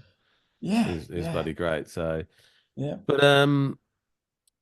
so you're also a bloody programmer, and you decided to become a game dev as well. So that's it. Yeah, a retro inspired modern game. So tell us about it. What's its name? What's it about? Scourge of the Reptiles is the name of the game. Party-based tactical role-playing game. So, just think of, say, a Baldur's Gate meets XCOM.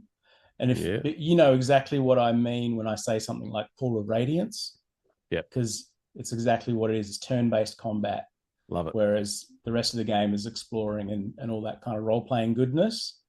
It's in a low fantasy prehistoric world with dinosaurs. Where did that come from then? Always want to make a dinosaur game or something, or always wanted to make a dinosaur game. I don't know why.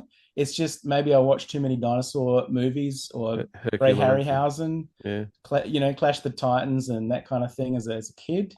But I always just loved dinosaurs, even before Jurassic Park came along. Oh yeah. And I loved me some, Conan the Barbarian and kind of fantasy movies and all that kind of stuff.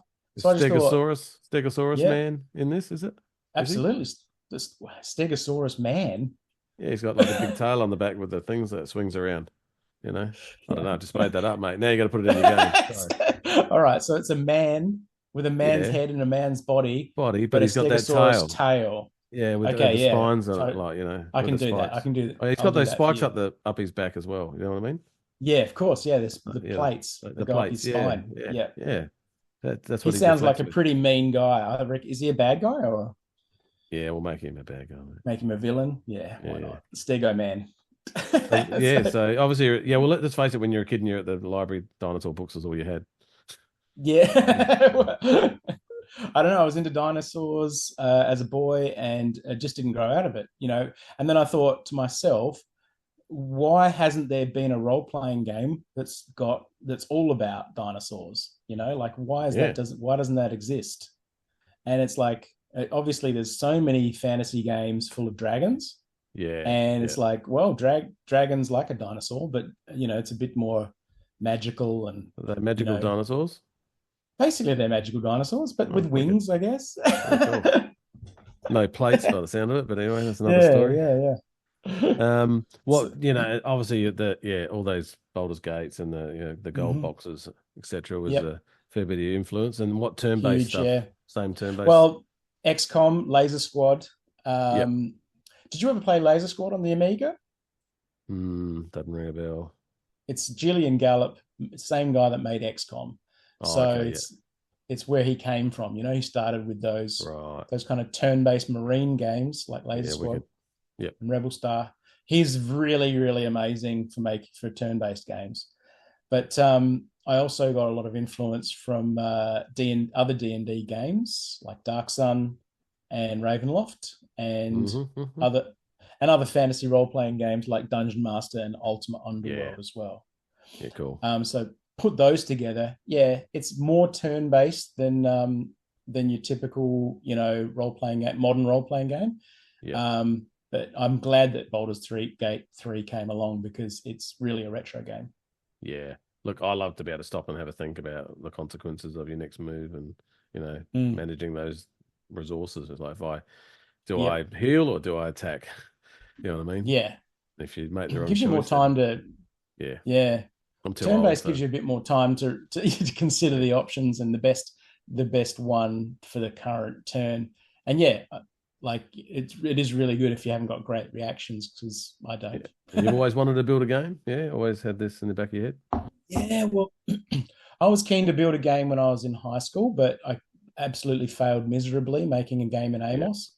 Yeah. And in my 20s, I learnt C++, and I was trying to make an RTS meets, it's more like an RPG RTS. And that was going to have dinosaurs in it. But, again, I just didn't have the skills to make it happen. Yeah. So I didn't have the time either. Yeah. What tools are you using to construct this one's being built with Unity. Yep. And you've heard of Unity, I guess. Yeah. Absolutely brilliant program, application platform for making video games. The other one that's really popular is Unreal. There's also Godot is another one. But other apps that I'm using, Photoshop, Firefly. There's another really good pixel art program called Sprite.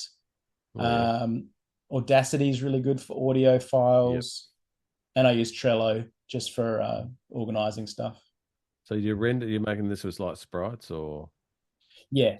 So I take 3D models that I purchase and I transfer them or render them or capture them into 2D sprite sheets.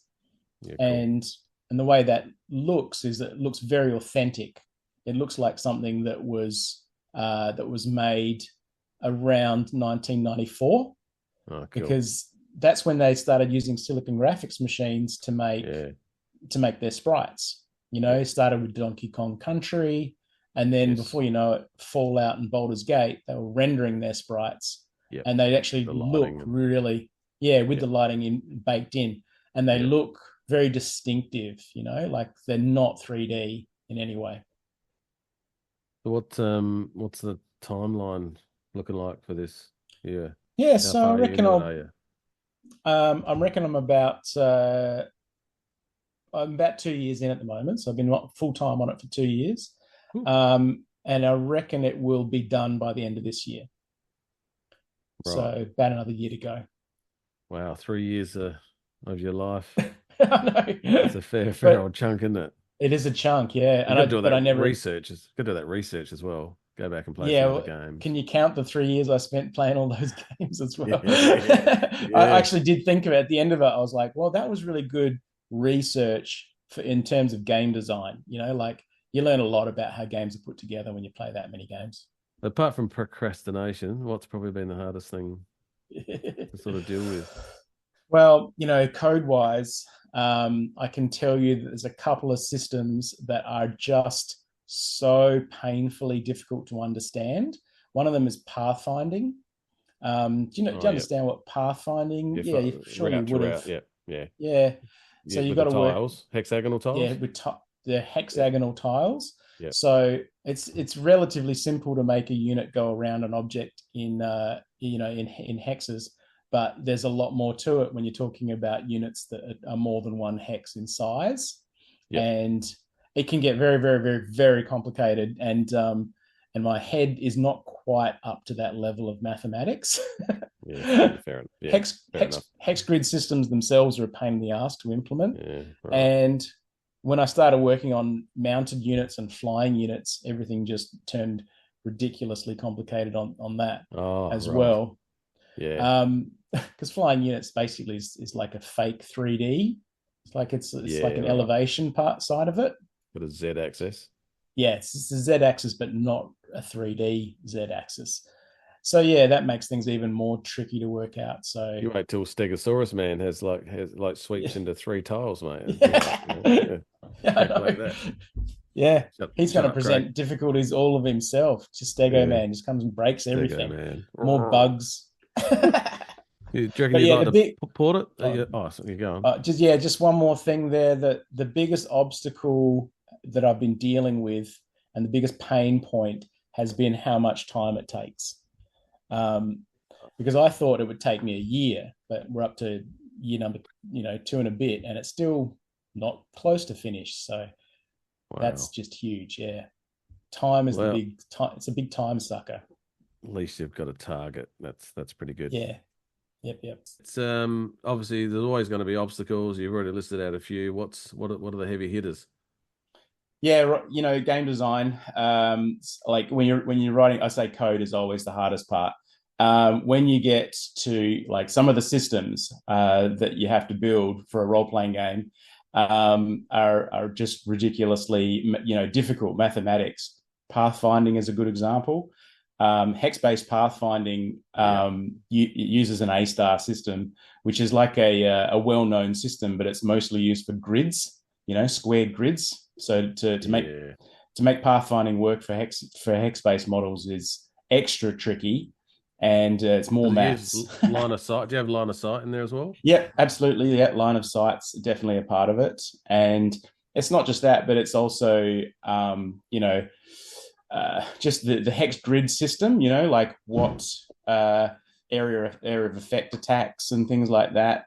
It's like circles of effect, donuts, rings, that kind of stuff.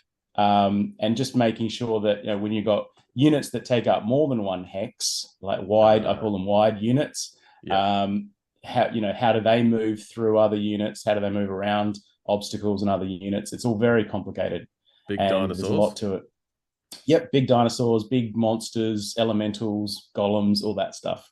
Oh, when Stego Man swings his tail around. That's it. Stego Man needs a lot of space for his tail. Yeah. If you step on his tail, he gets pretty angry, I guess. Yeah. Can't wait. Does it support it out of the box in Unity? What's that? Pathfinding? No, you got to write it. Yeah, all of that stuff you got to write in code. There's a few systems that you can leverage straight out of the box in Unity that are very useful, like collisions. Like if you had to write your own collision system and physics systems, you'd be there at it there for an extra few years. But out of the box you get physics, and that's good news. But I had to build stuff for mounts and flying units, which was super painful and is still giving me trouble. Right, because you're talking about it. Yeah, you're talking about a third dimension, but it's not really a third dimension. It's just a height system on a 2D system. So to make that work in a hex grid system is very, very complicated, but fun. I hats off to you, anyone that can work that shit out. No way. I wouldn't be able to do a square system, mate, let alone, hexagonal. Right. I guess you got 8 directions plus up. Yeah, that's right. Well, in a hex-based system, you got 6 directions, but when I'm not in combat, my guys move around in 8 directions. So, do you handcraft your maps? Yeah. Do you handcraft your maps? They're tile-based maps. Yeah, so I get a tile set, but I purchase the tile sets because I don't have to draw them myself, and then I hand paint the levels. So you're just basically plonking tiles down. Takes a long time. Yeah, and then on top of it. Yeah, you get the right look and feel. Then you've got to sort of fill it with a few buildings or a few trees or rocks, larger objects. And it's like level design probably. Humans and dinosaurs? Sorry? Oh, absolutely, yeah. So, you start out in a human village. Your dinosaurs are roaming the countryside along with monsters. And as you progress through the game, you meet a hell of a lot more humans. Yeah, cool. Right. I just assumed those dinosaurs hadn't built the buildings. No, it's not. It's not Dinotopia. Yeah. Oh well, there's dinosaur building sim. Well, yeah. If his arms are a bit longer, he might be able to make a building. But yeah, and you got like a deadline. You got to build all your city up before the that big meteor comes in and wipes them all out. That's well, yeah. So the story of my game is a bit of a variation on the meteor Oh, concept, cool. which is that the extinction meteor, instead of hitting the Earth and destroying all the dinosaurs, it hits the Earth and it hits the planet and makes it brings mana to the world, magic. So Uh, it wicked. basically makes all the dinosaurs, extra, gives them some extra special power, magic powers, but it also brings sorcery to the world. So, I like it. That's bloody great. yeah. Oh, well done. No other Ta. issues there? You've sort of any tips or for the Time. Yeah, time is time? the biggest issue. It is a killer because you estimate how long it's going to take something, and when I was coding professionally, you'd always double it. You think it might take a week, or it's actually say 2 weeks, so you don't get taken to the woodshed. But with code in video games, it's not just that everything takes longer; it's that your scope creep kicks in, and you end Scope up with creep. scope explosion. Yeah. Next thing, someone's suggesting that you put a bloody half Stegosaurus, Yeah, half man beast in there. yeah, I know. Like the boss comes in and says, "Oh, can you just add a Stego man to the game?" And all of a sudden, Yeah. it's an extra month's work. Yeah. Must be hard to sit back and go, oh no, that's cool when you come up with a cool idea or something. Go, oh, I just don't think I can put that in. Oh, totally. Like it kills me inside. My soul dies when I can't put a feature that I want to put into the Yeah. game, and I Uh, just don't have the time to do it because like you could fiddle around with it for the rest of your life. Like every time you yeah. think of a new feature, you can put it in, but you'll be at it until you're dead. So you have to at some point you have to say enough is enough. Bit for That the feature goes in expansion. this. Yeah. It You're goes in going the to expand. sequel. That's right. Yeah. Yeah. I get like that with Save it for the Retro Night. sequel. I'm going to take 4 computers down to Retro Night, and Well, 2 weeks before it's like, oh, it's down to 3 computers and then down to two, and it's like one of them doesn't yeah. work because it's been working, and then you pull it out just to test it, and Yeah. it's dead. It's like, oh Yeah. bugger it, I'm taking one tonight. Yeah. So At least you got a project for next time. yeah, there's always plenty of projects. No, I Yep. can see how you'd blow some time, big time. Yep. Yep. No, I thought it would take a year, but I'm already up to the third year. And it's just, Yeah. like you've got to basically call it on the features. You got to say feature freeze. And that means that you just, from that moment forward, you're just working on bugs and polish. And that's about now. So, yeah, Cool. feature freeze is a thing. Yeah, so yeah, you pretty much locked it in. I think you said you've got chapter 1 down. You got 2 more chapters to go. Yeah, Act One's finished, and I'm Cool. testing it at the moment, polishing it up a bit. I was improving the dialogues a bit, give a bit more personality to the companion quests Yep. and to the NPCs that you chat to, Cool. and an interesting little system where that you build your own personality for your main character as you play. So you can choose to be a coward or you can choose to be a joker, Oh, and wicked. and then eventually Harping, yep, yeah, harping back to those D&D game days. I used to be yep. a thief with a really good joke skill. Number of times you got out of a Yeah. sticky situation with a cool joke. Hilarious. Yep, yep. You can I'm make looking forward to yourself that. into one of those just by choosing the right dialogue nodes during the game, and the game rewards you for actually kind of role playing like a tabletop player and Cool. choosing those nodes, even though that you're going to take a little handicap, Yep. if you do something Somewhere else. stupid in the game Yeah. with one of those nodes, and then at the end of the game you're going to end up defining. But the game just counts how many times you've chosen those types of personality choices, Yeah. and Right. then so the end game will depend on that. So Yeah. there'll be different endings based on that. Sounds exciting, dude. That's bloody Mm. awesome. Do you Mm. think you'd be keen to port it to something else? Back port it to I would love to do Amiga or that. something, 16-bit or something? Yeah, I would love to do that. It would be so much fun. I think DOS or Amiga would be the best platforms for it. Yeah. They've got the closest resolution and color palettes. But getting it, 1.5 gigabytes of RAM game into half a megabyte of RAM would be super difficult. Even 4 megs on a PC would be super difficult. It could probably be done, but I don't think it's a project that I'll be doing anytime soon, because the audience is much smaller for that type of homebrew project. And it's just something you would do in your retirement, Yeah, and look, I appreciate those people that are backporting other stuff now, fixing Yeah. up dud Atari ST ports that come across to the Amiga and Yeah, finally using it's great. Like the Amiga's getting access to arcade games that it never got, like Rastan Saga, and Outrun. Yeah, I mean Outrun was just a bollocks port by Probe everywhere. I don't know. I think Out Young Europa was about the only. Yeah, that one was okay. I think the music was okay. Yeah. But geez, it was just such a bad conversion. Amiga got so many bad conversions, and we used to blame the ST. But then you have a look at the ST version; it was bad as well.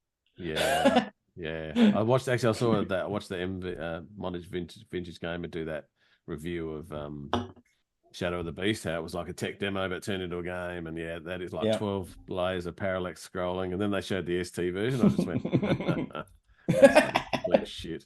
It was excellent. So I enjoyed that. Yeah, that was bloody hilarious. And what do you found around Adelaide Retro? Has that been a pretty good experience for you? Yeah, I love it. I love going there.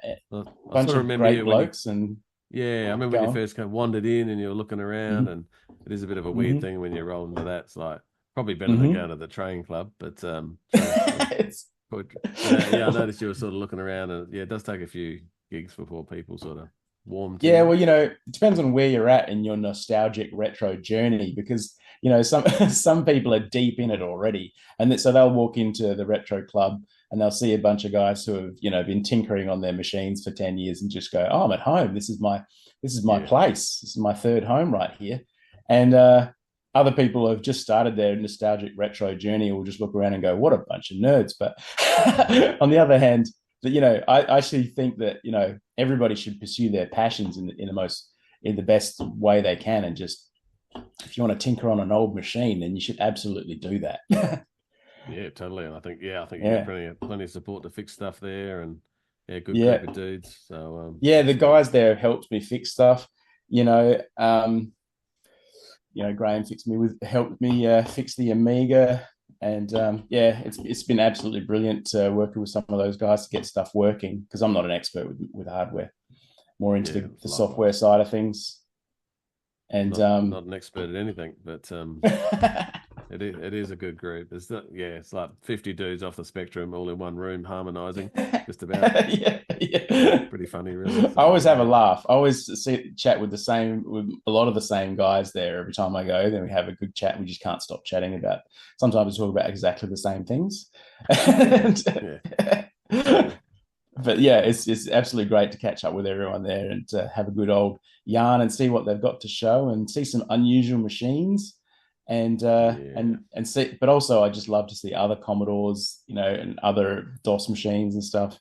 See what people have done with them and how they've, made them, improved them, and how they got them working and stuff. Free table's great.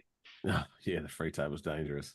Yeah, I try not to look. So it's always. You get a bit of random gold on there. I saw some Amiga magazines on there the other week. I missed out on. I was like, I missed that. I knew I should have looked. Yeah, I got a box of 5 1/4-inch discs there once, like a whole box, and I was like, I'm not sure if these will work, but I'm going to take them anyway. I think it's funny sometimes you roll up and you turn up and I'm an hour away and you've gone in there and you've gone, I forgot to bring some speakers, and you got a PC set up with no speakers, and it's like, what about the free table? There's a pair on the free table. It's like, sometimes something that you actually want appears on the free table just at that moment. That's very, very fortunate. But often I look at the free table and there's stuff on there, like a box full of RAM or something. And I'm like, I know that I could use this, but I don't know what specifically I'm looking for, because I haven't actually started the projects that I've got lined up. So, there's going to be stuff I'm going to need to buy, but I don't know what it is yet. It'll be back there. Or there's so much shit on the free table when you first turn up, and it's like, that's all going to be stuck there at the end of the night, and you roll in. It's like, mate, I can't believe most of that's gone. Yeah, that's pretty hilarious. I got some stuff. Some people have got huge garages, I guess. Apparently so. And bloody, I've been seeing it keeps popping up on Facebook, mate. You've got credits roll where you just bang through another game.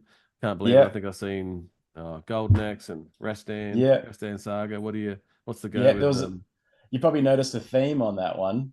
I started this holiday hackathon concept, when I noticed something about, these favorite games that I picked out from the year's kind of, selection of retro games, emulation.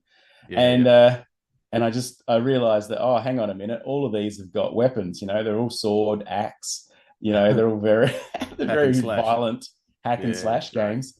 I think I've got a type when it comes to retro games.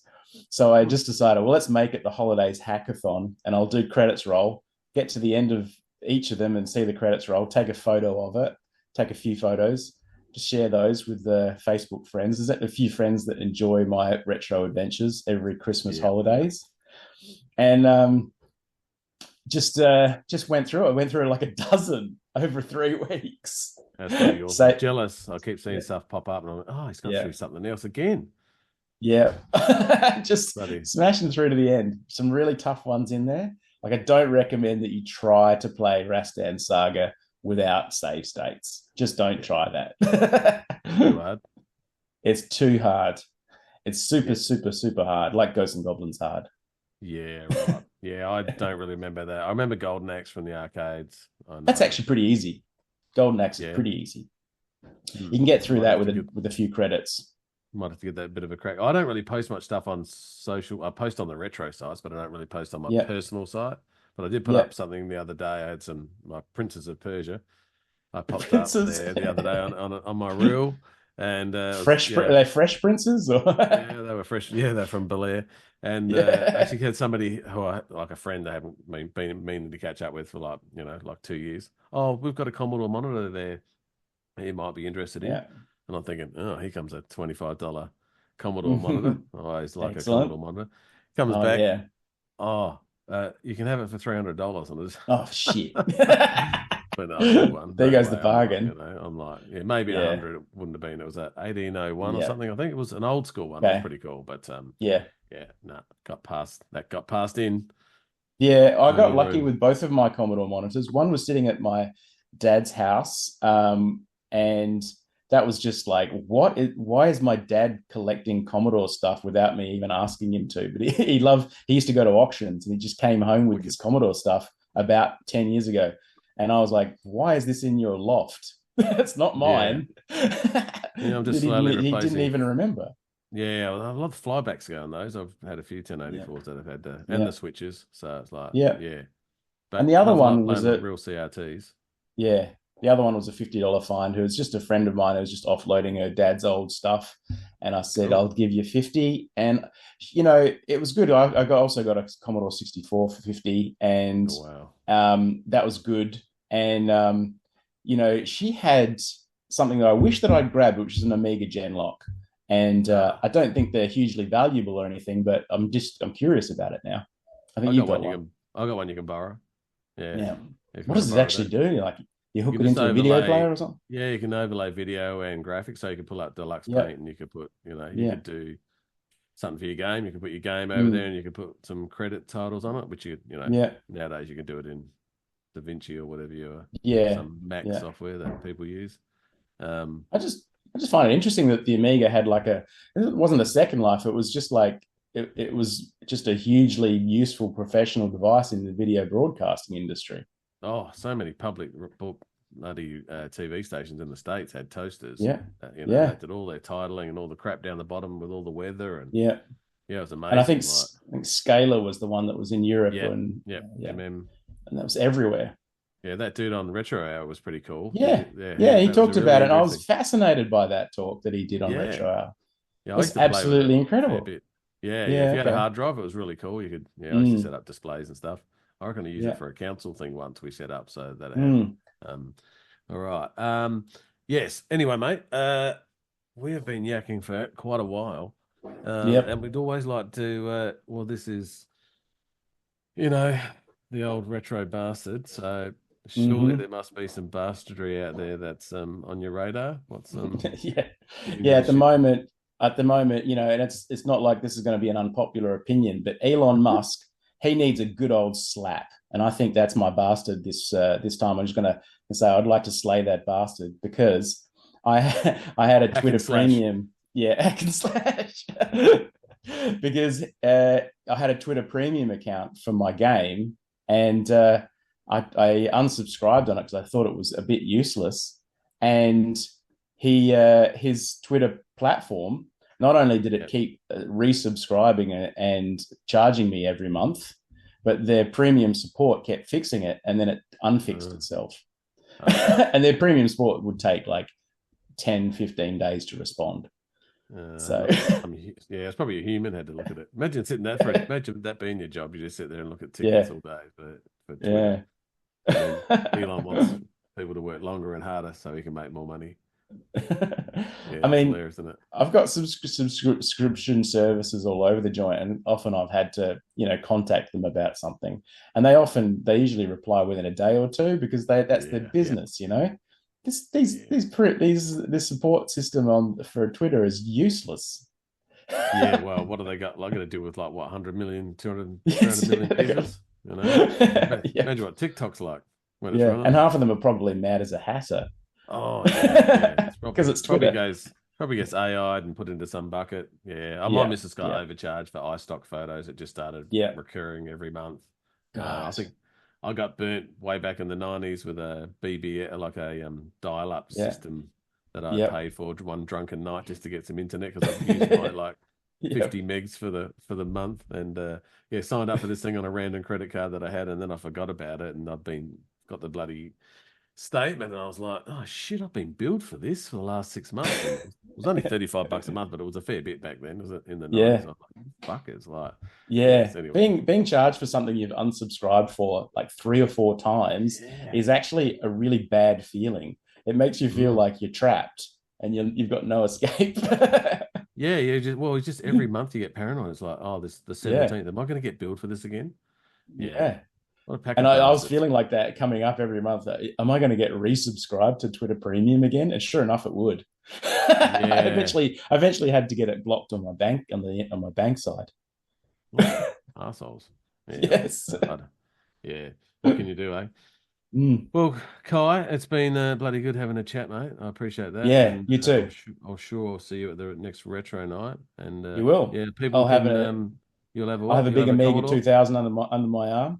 Yeah, good man. It'd be good to see as many Commodores. As I said, I got my 3 Princes coming, so I'll be right with my 3 Commodore PCs. But I think there was a band called 3 Princes, wasn't there? There was actually. A song's going in my head. I'll get my band to get that song out of my head. I know. It's stuck there. That's hilarious. It was 2 Princes, but close enough. We'll see you at the next gig, and appreciate you being on the show. And people can suss out your game at Steam. Absolutely, just come along to Steam, type in Scourge of the Reptiles, and you'll find it there, no problem. In fact, you probably just type in Scourge and you'll find it. Maybe if you go on to YouTube, you can find Kyoti. That's KYOTI Games. That's my company, and same with Twitter and Blue Sky and Facebook. You can find all the socials there. Check out the video if you're. You can also find the video on the Steam page, so that's the easiest one. Cool. Just go straight to Steam. I like it when there's a video. I'm pretty. Yeah, me too. I'm lazy. I like to see the gameplay, so that's awesome. That's it. Well, you got to see the gameplay, or it could just be like vaporware. It might not exist. It could just be all AI generated. That's it. Or just an artist has made a nice video and thinks he's made a game. No, look, hopefully you finally get to the that place where you're getting towards the end of it, and you can well, look, I think this will be the last year of it, and it's nice to know that most of the stuff is built and it's just content left. Acts 2 and 3, half a year, and then polishing and testing for the rest. So and then we'll make sure it doesn't crash, because if it crashes, nobody will leave me a good review. No, you'll be right. That's version 1.01 through to 1.11. Yeah, I'll go early access so that everybody will say, oh, it crashed, but it's early access, so it's okay. I think it's a huge market out there. It's probably pretty, but because it's got a bit of retro inspired stuff in it, I think it'll, probably get support from locals. And it is surprising how many people don't mind a little bit of pixel art, a little bit of retro style. And in fact, they're actively seeking that type of game, which is bizarre because I thought it was just us guys, that like that kind of thing. But it's actually a lot of people, a lot of young people out there like it too. Yeah, they love the style. Yeah, I played one recently where you run along and you get these you got to go through these battles to get to this and you're the actual evil people trying to kill all Nice. the humans. It's actually bloody cool. I can't remember the name of it, but I bought that. That was Dungeon pretty Keeper or something. awesome. Yeah, it's like a dungeon. It is dungeons. Yeah. It's got a cool pixel art style. Wicked, that. That's pretty cool. All right, mate. All right. Thank you for having me. No worries. Stay and retro. Good to chat. And you stay retro too. Yeah, mate. Yeah, we'll see you around at some stage. All right. Thanks, bloke. No worries. Okay, see ya. Bye. Into that weird bit of section with Kai. Here is the Sid track I wrote. Yeah, hilarious.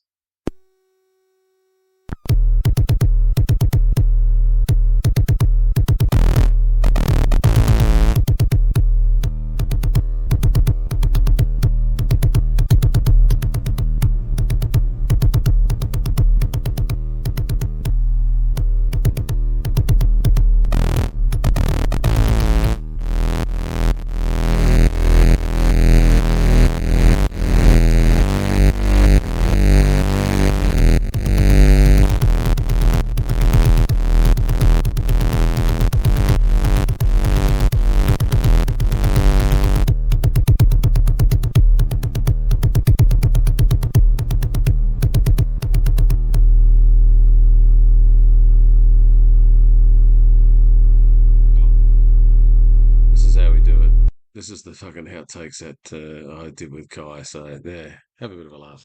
I hear you. I hear you. Can you hear me? Yeah, g'day, dude. I apologise so much.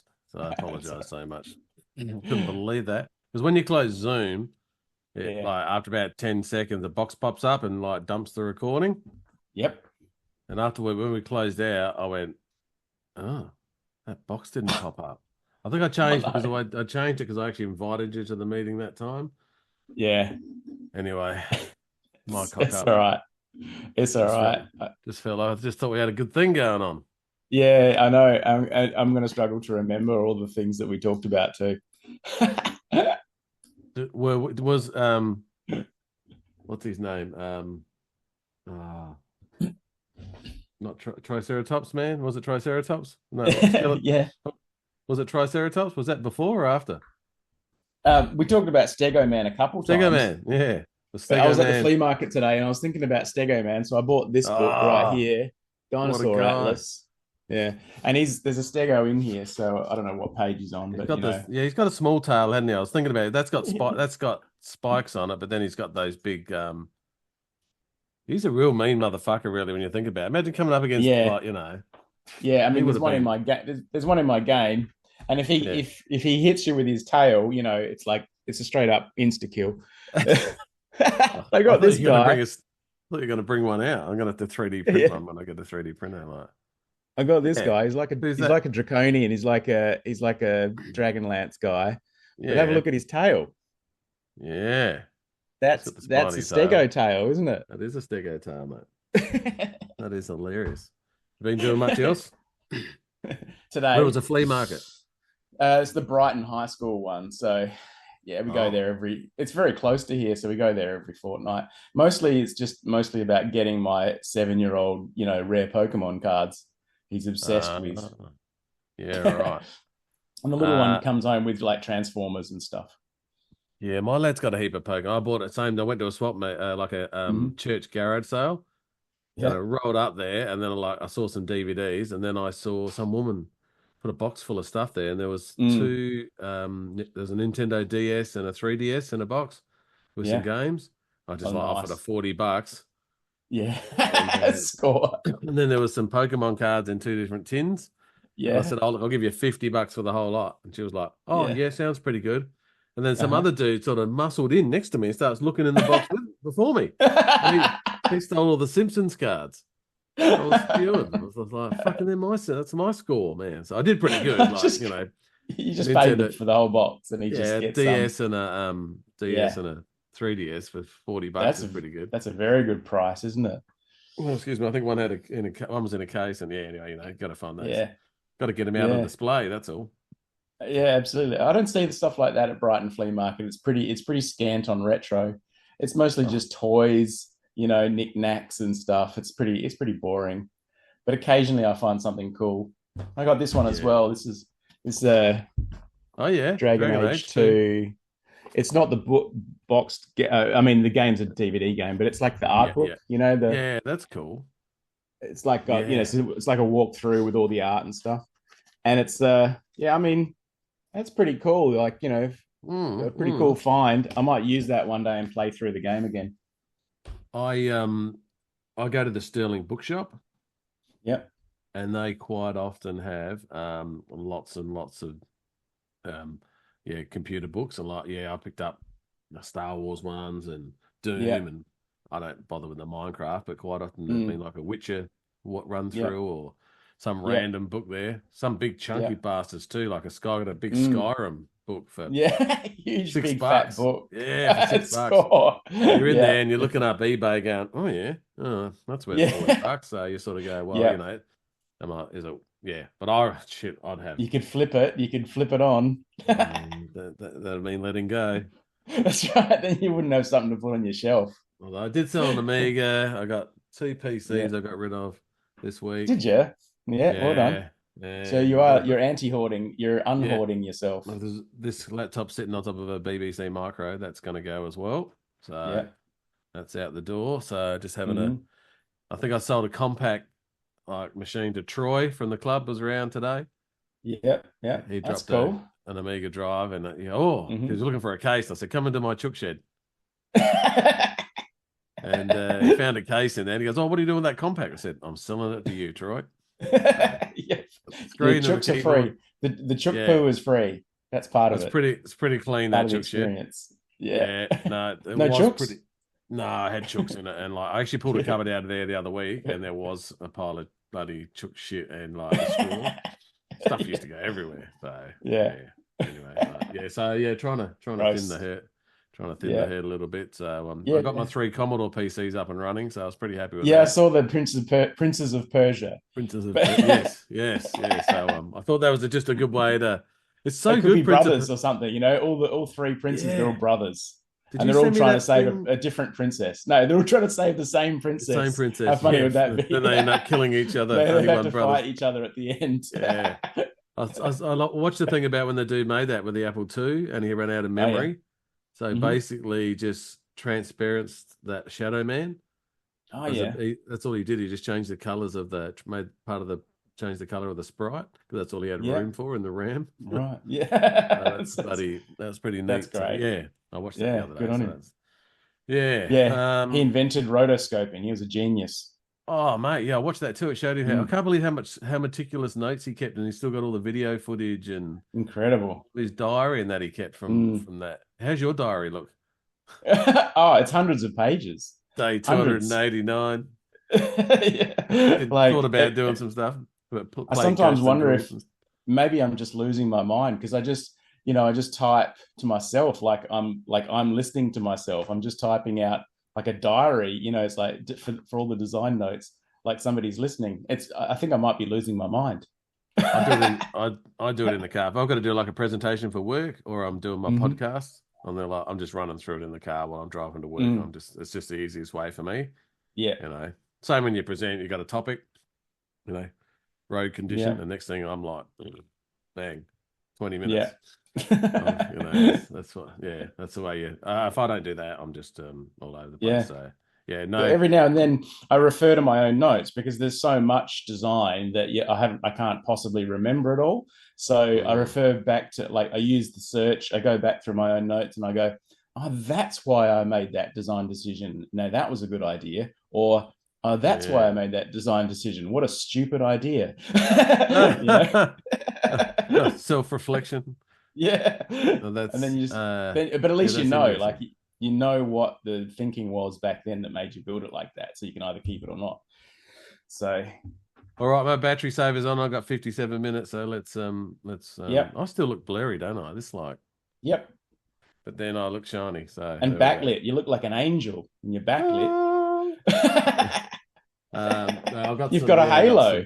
Craig, I can see your halo. Yeah. I've got some keep trying to keep the heat. It's actually quite warm out here. I had to turn the fan on low so it didn't interfere with the recording. So as we do. Where are we up to anyway? Like what question? I reckon we were right at where you had some more issues. What were the issues?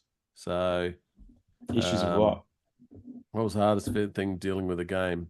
Obstacles. I think you managed to get 2 obstacles out. Yep. It doesn't matter if you have some extra obstacles or like the same obstacles. Hang on, let me just split my notes out. Hang on. Yeah, stick you there. Stick you there. It's cool. I got the notes, so I could have a crack at repeating myself. Yeah, that's cool. I'll fix it up when I edit it. I'll just hack and merge it together. And I don't know what I'm going to do yet, but I haven't even recorded my own. But I was in the shit a bit last night because I sort of damaged the floorboards in the house moving a fridge out to my man pad. My missus was fucking fuming. She was shit. Oh shit! I tried really hard not to damage them, and I didn't realize afterwards. I went, oh no, she's just going to go fucking mental, and she did. So right in the hallway. It's only at a certain angle, Yeah. Anyway, I mean, I was in the shit. So, are you recording? Is the question. I am. I should have said it when you jump into this. It says recording at the top for you. It says you're recording at the top, but I just want to make sure you're still recording. Yeah.